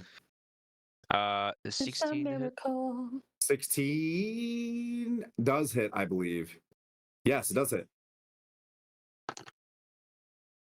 Well, that's 4 damage. 4. Okay. Yep, 4 damage. With my bonus action, 1 second. Hey, let me see. I know you're not damaging enough, by the way. You're not adding your proficiency. There's no way you're just doing 4 damage per round. Like, I think that's your minimum, like, regular damage. Well, I'm rolling a 2, and it's +2 because it's a 1d6 +2. Okay. The mace. Damn. Okay. Yeah. So, yeah. Are you not Because- strength based? yeah. No, I'm more of a healer than anything. Yeah. No, but I keep rolling 2s. My dice Gwyn's are looking at like, me. well, my dice are just absolutely rolling terribly because like I have to put all these things in dice jail. I'm not doing very good. With my bonus action, I'm pretty sure I have a health potion here. Yeah, potion of healing. I was gonna give it to him, but I think I might hold on to it for now and see. Or it's like, yes, please, Master, give me your healing potions. Potions, plural. Give them to me. We die. Yeah, we might need him in a fight. Yeah, I give it to him. Yes. With the bonus action, I give him my healing potion. I hand it to him, and then I tell him to attack the salamander. Yeah. I'm trying to keep Bonus action, because I drinks a potion. You know what I mean? And he spills potion all over it. He's like, "Oh, I feel so invigorated from those 4 hit points." You know, and he goes in to start striking at the salamander. Oh, 1 hits. Good job. well, at least it was 1. Yeah, it does 12 damage. I'm trying to keep the actually. dwarves alive because I know Twent wouldn't have asked for them if he didn't think we were going to need them later. Points up. Total dead on that salamander that's near me. Wisdom saving throw. Yes, sir. 18 plus. Oh, is it actually a plus? 18. Wow, it makes it, isn't it? 18 is your minimum, right? No, 19's my minimum. It's 18. 0. Yep. 18. He fails. That's a really good roll. 27 damage. Okay. 27? Is he you said? dead yet? You said 27? Oh, no. Oh, Oh, that just means we have a long way to go, you guys. Yeah, these salamanders are pretty beefy. It looks bloodied, though. I mean, like I said, it looks like dark and like pieces of little lava, you know what I mean, are falling off from salamander blood. But it looks bloodied. and I'm like, hit them from range. They don't, with spells, they don't seem to be able to hit you with fire if you don't smack them next to them. That's right. Oh, that's right. Thanks for reminding me. Gwen hit with he made an attack with his oh, he missed though. Yeah, no, he hit. So Gwen, you took 10 fire damage from that last hit. Took 10. Yes, All sir. Now it's the salamander's turn. Gordon. He's gonna get a spear attack. That's 11. Yep, now it's 11 plus 18. That misses. And he misses again. Gordon's alive with 8 hit points. Huzzah! He's got 10 hit points left. So for points, got to get a nat 20 basically. Those two misses. And then 18 plus 7, 25 with the tail. So it's going to try to grapple you at the end of this one as well. So the tail does 2d6 plus 4. That's 10, 14 bludgeoning. Okay. 7 fire damage. Okay. Oh yeah. And the target is grappled. Okay, I'm grappled. Okay. I have a question. Are these salamanders fiends? Negative. Okay. What is it? What are they? They are large elementals. What are you? What are you? That brings up Vespera. All right. Yes, last. Yeah, I'm gonna continue to stay at a safe distance away, so I don't get any fire damage, and just shoot to Eldritch Blast again. The gnomes are sitting there like, please, lady, please. Our hands are blistered. Oh, get us out of here. Does a 12 hit? No, it doesn't. You really need to aim for their century parts. See, 27. I Better did hit. it. Huzzah! I'm gonna do 3 points of cold damage on that one, and then 11 points of force damage. All right, not bloodied yet, but you're trying your bestest. Do you want to do anything else? No. Good. Dark. Laying on the ground, 10 feet away. Stand up and attack twice from 10 feet away. Okay, from 10 feet. All right, perfect. From a distance. 18 to hit. I'm forgetting. Hits. Fuck. Gwen might have the first kill. 11? Still alive. 12. Sorry. 12 points of piercing damage. And then attack you one more time. 16 to hit. Hits. Re-rolling that because it's piercing. 9 points of piercing. You're on the ground and you hit this thing right through the back of its neck as it's getting ready to attack George, and you pull the pike out and it crumples just with the speed of that. And you see Gwen on the other side like, I should probably heal people. I have no spells. Stick to your weapon. That brings up Vespera. Wait, Vespera went. That brings up Gwen. I believe. It's what, sorry? Did Vespera go? Yes, but Sparrow went. The Dark went. So if Dark doesn't have anything else to do in the sleet storm, yeah, I'm just gonna stand here. Brings up Gwen. Alrighty. Let me see. All right. Let's see. The And my question is, okay, yeah. All right. So either salamander, I guess. The one that's to Puent's, I guess, right. I guess you could say in between him and Vespera. Yep. Could he make a wisdom saving throw of 16 Fails. as I used? Just fails. Yeah, he fails. Oh, okay. All right. So 9. All right. He takes 9 damage. All right. That's the one that Vespera was shooting. Okay. Okay. It looks bloody. All right. Just to keep him alive, I'm going to tell George to just stay back with me and all that stuff. If you have any range stuff, use some range on the one that's bloodied. Do not go near these things. Gonna keep hammering on. All right. Your George is going to bravely run up to the salamander. No, George. No, what do you want George to do? He's wounded. Does he have any? I asked him, do you have any ability to hit things from range? Yeah, heavy crossbow. All right. And he pulls out a heavy crossbow and he fires. Shoot it. One round, just barely, almost like hits a gnome on the other side. And he's like, looks at you like, Don't worry. Don't worry. okay.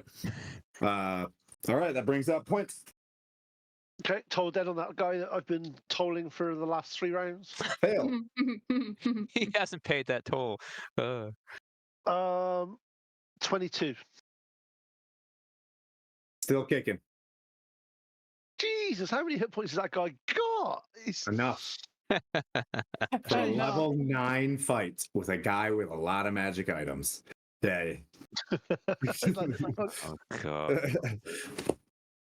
He's still alive. Anything else you want to do? Yeah, I'm as a bonus action drinking a potion. Okay. Go for it. I trust you on that one. 2 salamanders are going to keep hitting you as you do that. 16 plus 7, that was a 23. I think that misses. And the other guy hits as well. 19 plus 7 was the highest. You are grappled, restrained. Yep, so you're just caught in there. So regardless, because you are restrained from that one, you'll take 5 fire damage. And this other one's going to hit you with its tail again. They're both, well, you can't be grappled by 2. That's just kind of weird. So it's going to do its tail attack. That's 9. That's 14 bludgeoning. Yep. And geez, 12 fire damage. Oh no. So okay, that's 14 plus 6. That's fine. Yep. Okay. And that brings up Vespera. Puent is just getting hammered, and he's got this hot, like tail around him. You just see him writhing in pain. He's toughing it out like a good, regent, a good duke, So this time I'm going to split my Eldritch Blast, one for each salamander. I've got 2 guns, one for both of you. Yep, pretty much. So let's see. First one is 18. Hits. Okay. Second one is 10. I don't think it hits. Miss. So the one that I want to hit is the one that Puent is grappled with. Okay, good. Okay. And that one has 3 points of cold damage. 3 points of cold damage with 12 points of force damage. 79 plus. That's got him by 2. Such a splah. So you try to aim at one and you reach over to the other side, bam, you get him right in the head, you gourd him, and he falls over, and Puent, you're out. I put a thumbs up in your direction. That brings up Gwen, I believe, right? No, Dark. No, it goes dark then me.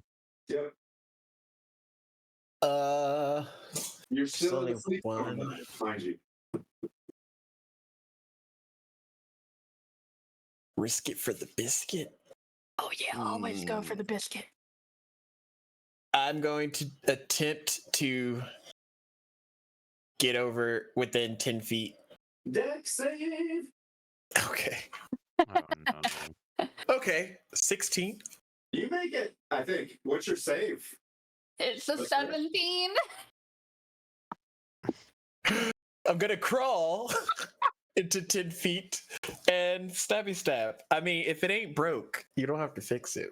Yeah. It worked the last Get some duct tape. Called Dark Prone. The Dark Prone Pike, the DPP.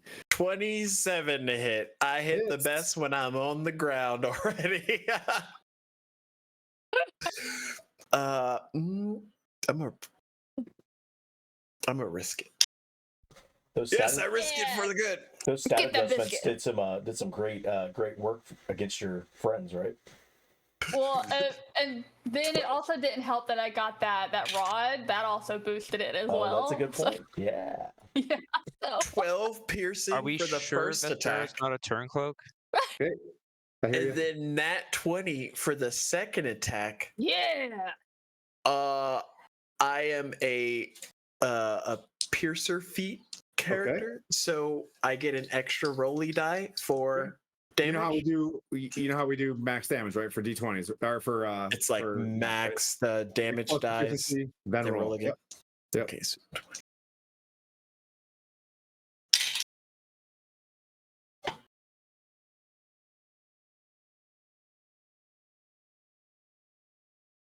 Uh, 35. Got him. So you're just down on the Piercing. ground. You hit one, and you're like, you adjust yourself, and you got him. And you pull it down. It goes quiet, and the gnome's like, they're like, and they start using their hammers to snap these chains and start banging things away. And Vespera 1, there's a female gnome that walks up to you and pulls on your sleeve, and she's like, I thank you so much. You saved us. You're welcome, little female. You're welcome, little female. Don't be free. Yeah, Riri Fleagle. It's nice to meet you.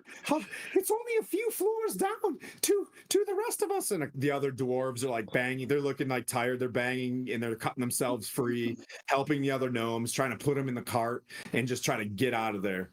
What would you guys like to do? I'm sorry one of your friends didn't make it. We tried. It's okay.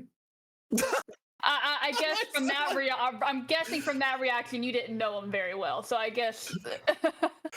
Well, that's my mom, actually. Yeah, Oh. yeah. Wow. It's old Mommy Fleagle. Yeah, Mama Goop now, but Yeah. Tumultuous relationship. I'm also guessing. So, yay or nay? I can't. These were the slavers. There's more slaves below, but they don't have guards. You can free them if you hurry. How many floors down did you say? There's she lists like there's 4 more floors. Like you have to go a floor of just travel. You follow the carts, and then there's a floor of mining. Follow the carts, a floor of mining. Follow the carts floor. So you just keep running through, and they're like, "I'll go with you. We'll go with you and tell them." Okay. Let's go. I mean, that's fine. That a little, And there's like a whole montage of you guys from Temple of Doom, Raiders of the Lost Ark, just like freeing everybody until she's like, "Are they beyond here?" And she points.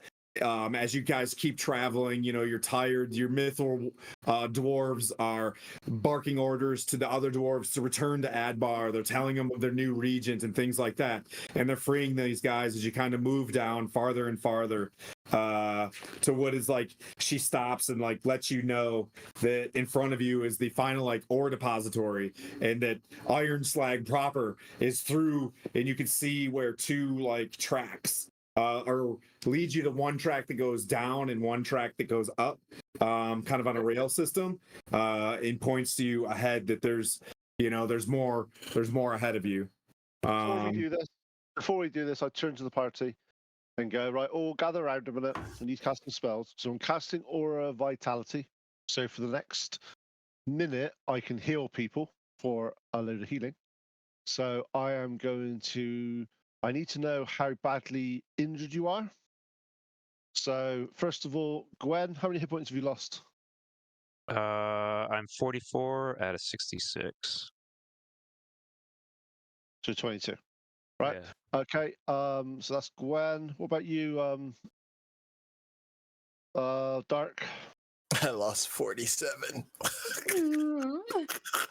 Okay. And you, Vess? I'm still up 12. Okay. Cool. I did not get up close and personal with these guys. Okay, so basically using what level spell is that? The 3rd level spell, yep. Just making sure I cast it off properly. 2 seconds. 3rd level spell, done.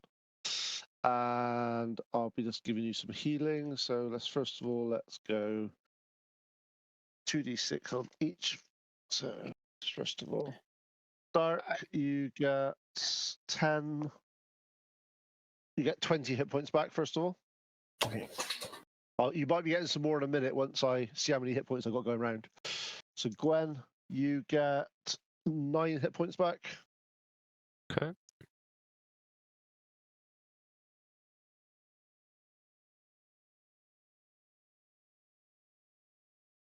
I took like 50 points of damage that turn. Yeah. So 9. Sorry. Okay. No, you're not.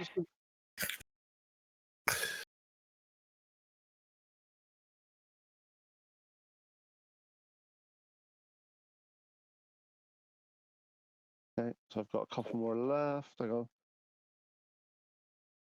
So Dark, you're getting another bolt of it, which is that's nice. So that's 11 points of damage to heal you. Gwen, you have another one, so that's 8 for you. Thank you. You're 12 down at the moment, Vess, aren't you? Yep. You get 11 of them back. Oh, thank you very much. And one more from me, and it's done. Right, okay. There you go. Just your hit points done. So you're a little bit more topped off than you were. So you're not perfect, but you're better than you were. So, and that's basically a 3rd level. Go on. I do have a question.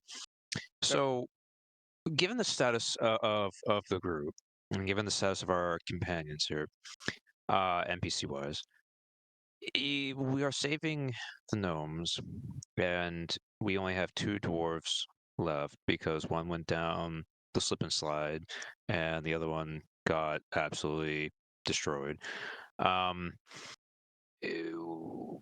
thoughts are at the current moment is I have only 1st level spells and cantrips left, and then the dwarf George here, a good old George, he's basically on life support, and the other dwarf seems to be fine. My question is wouldn't it be to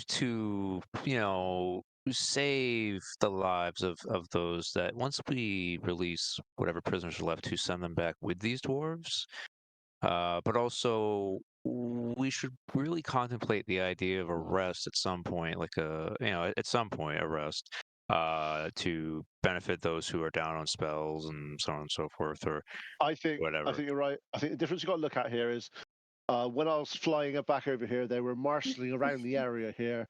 They were on the way coming back to Iron Slag. One of the reasons why I sealed the front door was to stop people coming in after us and coming down here. But what I think we need to do is we've got the 2 shield dwarfs we've got left. We've got all the gnomes and the rest of the people we're going to save.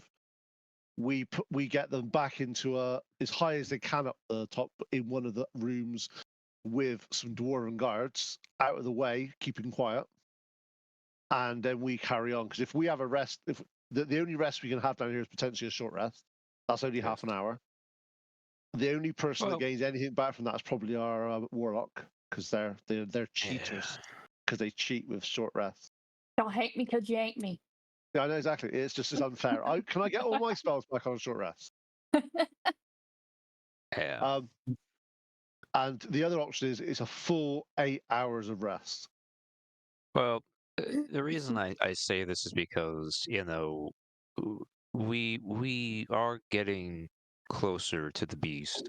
You know, whatever monster lays at the bottom in the bellies of this place.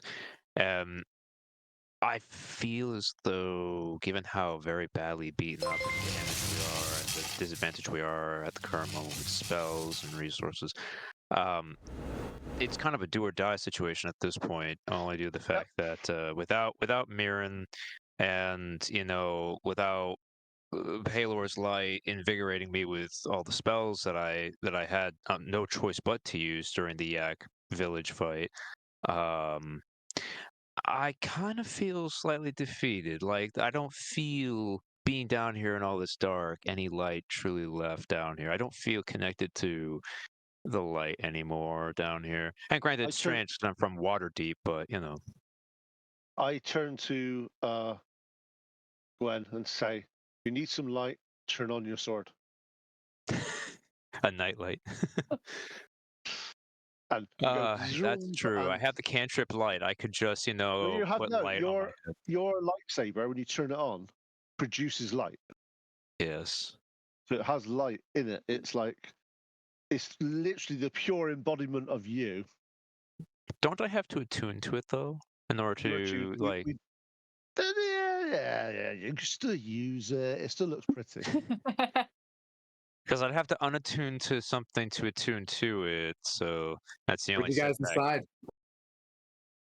I leave it to you. I say I would feel better if all of us were at our best when we went after, the bad guy, basically, than, but going in there, not having strong cards in our hands, not having a full deck. Tactically. So you So you guys say are at a point right now where you can still make decisions. There's still an out behind you because you guys have rushed this far, right? It hasn't been that long. You know what I mean? You've probably been on this battlefield for 30 minutes, an hour, probably an hour. Like lightweights. Come on, we've got loads of time with dwarven mentality. Let's go. Yeah. how about this? We see how far we can get before we get to the final. Oh, No, if we have to retreat, we have to retreat. I just don't feel that this is the position we retreat at. I agree. I don't like the idea of retreating because I hate walking away from a battle unfinished and so on. It's just that with the unfortunate disadvantages that I'm having now, especially, and I say it's like back there with the salamanders, I wasn't hitting very good at all. I could It happens. barely Look, connect with any of them and so on. And it poor happens. George We've all here, been poor there. George Do looks like you- he's poor Do you have George any- looks like Freddy Krueger right now. Do you have any like damaging cantrips such as what Quint uses? Only two, as far as I know, only two. I've got. You should I can have cast 4 guidance. I have You should light. have I have 4. sacred flame, spare the dying, and toll the dead. That's cantrips. You have Toll the Dead. There you go. Toll the Dead. Oh. Perfect. Yeah, but that can only get you so far. It goes really well for me. That works really well. Yeah. It goes really well for you. You are a Sherman tank in dwarf form, and you were surrounded, and not to mention, you have survived far worse than our time, together as fellow adventurers. You've Just survived stay far behind worse. me. Stay behind me and Toll the Dead things. Yeah. You know what? Yeah, we're all in this together. Yeah, let's go right into there to the BBEG right now. Who is it? Vecna? Come on. Oh my god. Yeah, you know what? You know what? All that stuff. You make it sound so good. Yeah, look, we're sending the slaves and the 2 shield dwarfs we've got back up to find a Okay. room nearer the top and to hold out there. We told them that obviously the main gates are sealed, and the reason for that is we didn't want any of the fire giants coming back and reinforcing Ironcrag. So we've done that, but it also means they can't get out quite as easily. Don't they have to jump across that little ravine river No. thing? Before that, no. They just find a room in the mines on the way up there, and they can go to the down. top of the mines. Yeah, all the way up there. That's 30 feet below where the the bottom is, or for where the top is, so they can see the door. They can just sit there and wait. Not to be morbid, but when they do go up in the elevator, I hope that they have rations or things of that nature? Because if they are down here and they've been slaving away and so on, I would really I hate to give think them they're going some up rations. that elevator We and eating give the them some fire rations. giant on the way. It's like, yeah, this is good. Come here, come on, Gwen. Stop being morbid. I give them a couple. I gave them that meat that I took off of that fire giant from the yeah. very beginning. Yeah. Here. They haven't eaten forever. Yeah, they'll actually eat that. The inspiration for for Vespera. Yeah, I knew I shouldn't have said that because I saw the look in Puen's eyes, just like, don't say it. Don't. Yep, it was a massive chunk of food, and they start rationing it. There's probably like 30 refugis up there, that are like all working I together. turn to the rest of these guys. Go with a choice. We go through these doors now, or do we go back up to the lift and come down the lift? I mean, I'm up for going now or going later. Oh yeah, for this either we go through these main doors into this area, or do we go via the lift and go down a couple of more floors and see what's there? I'd say go through these main doors and then send the others on the lift back up. Okay, cool. So we go do that, Tim. Okay. We keep a listen on the other side of the door to see if we can hear anything first. Sorry. Okay. Anyone got like a cup that can just? There's no door. There's no door. Oh. So if you're going to check the final floor, it's just a rail, like it's rail tracks that go into an open space, and they're like, that's Iron Slag right there. If you go in there, it's actions on. There's no walking up and like, listen. You get the sense that it goes downhill where you're going, and it that steep cutoff where by the time you get to a spot, and there's lots of banging and it's loud. You hear chains and stuff. Question: talking to these prisoners and stuff, do they have any gunpowder or explosives or anything like that they're using for mining? Nope. Boo. What kind of miners don't use explosives? Yeah, ones with slaves. Yeah. So you're gonna go. You want to go up or down?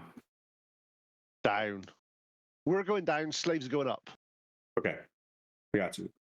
And Mirren, we're also sending the two, my shield dwarf and the other one that's left, George, to look after the slaves.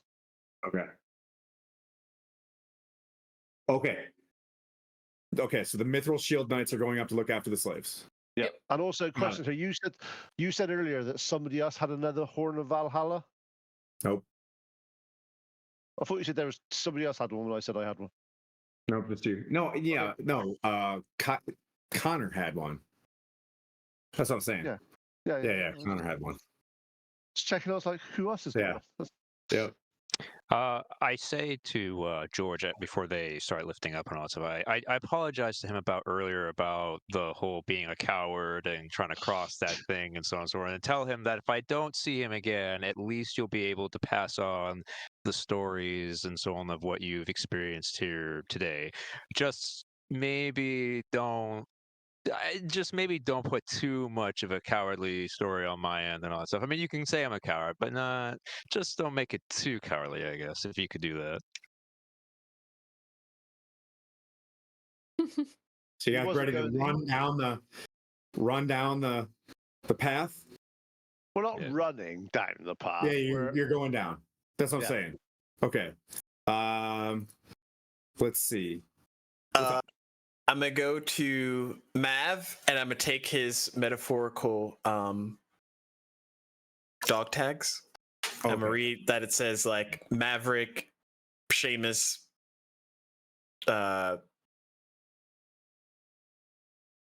Cragfell. I don't know. I don't know a dwarf last name. Yeah. And I'll just pocket those. Okay. Yep, there's an amulet that proves that he, is a part of Adbar, the Mithril Shield Knights. The last Mithril Shield Knights are with you guys. So two go up to protect these guys, and you guys begin to continue descending through the mines. emerging through one of the tunnels that heads downwards. The rail tracks running through these tunnels ended a pair of wooden barriers. 3 pillars of black basalt supporting the ceiling. The bucket chain passes through the gaps in the western and eastern walls. As you kind of like look over, you see these chains like in buckets crossing above your head, probably like 30-40 feet, and they're moving into another portion. Like these bucket chains move through this place, but right here you see them kind of passing through, and things can be dropped in them, but as you guys move, what's up? I turn to the party and go, should we Clone Wars this? That's that you're getting the idea that there's a bit of a Clone War situation here. Yeah, exactly. So by the Clone War situation, should we get into one of these buckets, keep our heads down, and travel all the way around to see what's happening so we can map out this place, and before it gets to the tip point, jump out? I'm good with that. Yeah, so this spot, the buckets are on the ground, right? As if you can put things in it. And then they go off to your right, and you can see where there's a bit of a precipice. But this is not the only thing in here.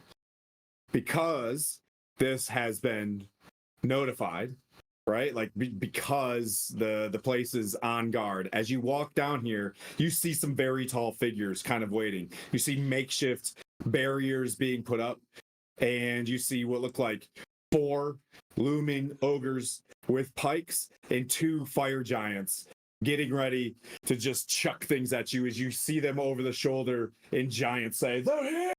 They've reached Iron Slag!"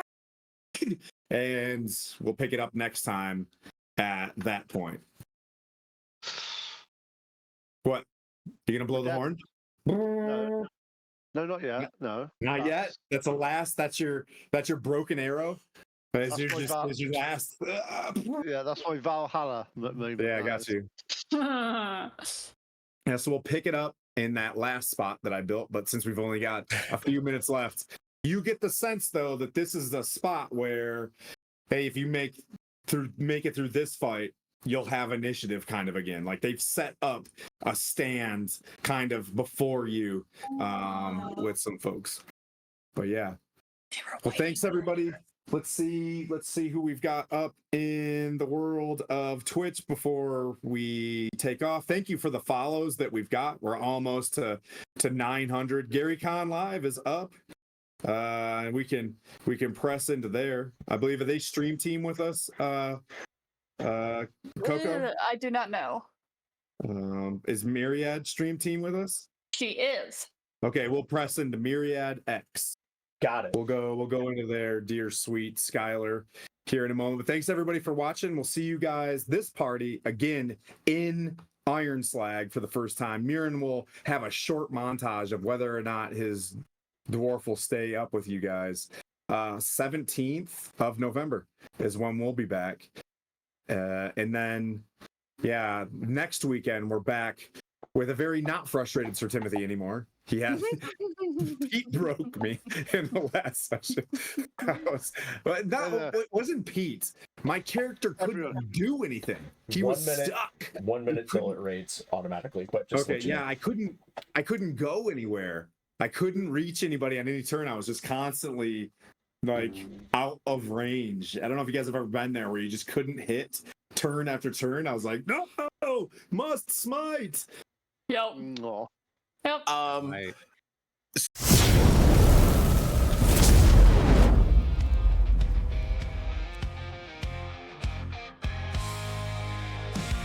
There's Dwarf the Dwarf with his hammer of steel. Down by the forge, he's never been one to kneel.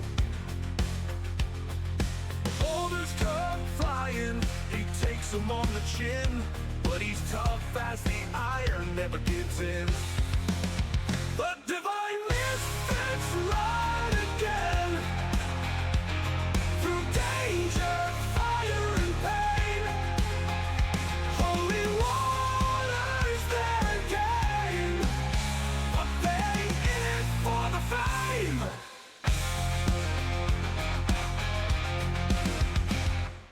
When the ace of more you think he'd do. He heals the fallen, brings them back to fight. But when the battle calls, he's ready for the bite. The divine misfits run again, through danger, fire, and pain. Holy water's their game, but they in it for the fame.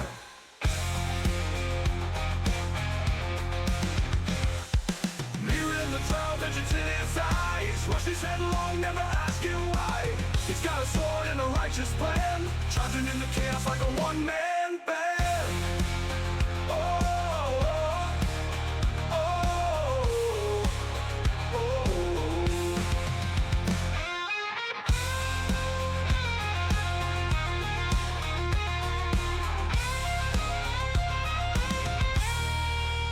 They sell their holy water, but gold ain't their goal.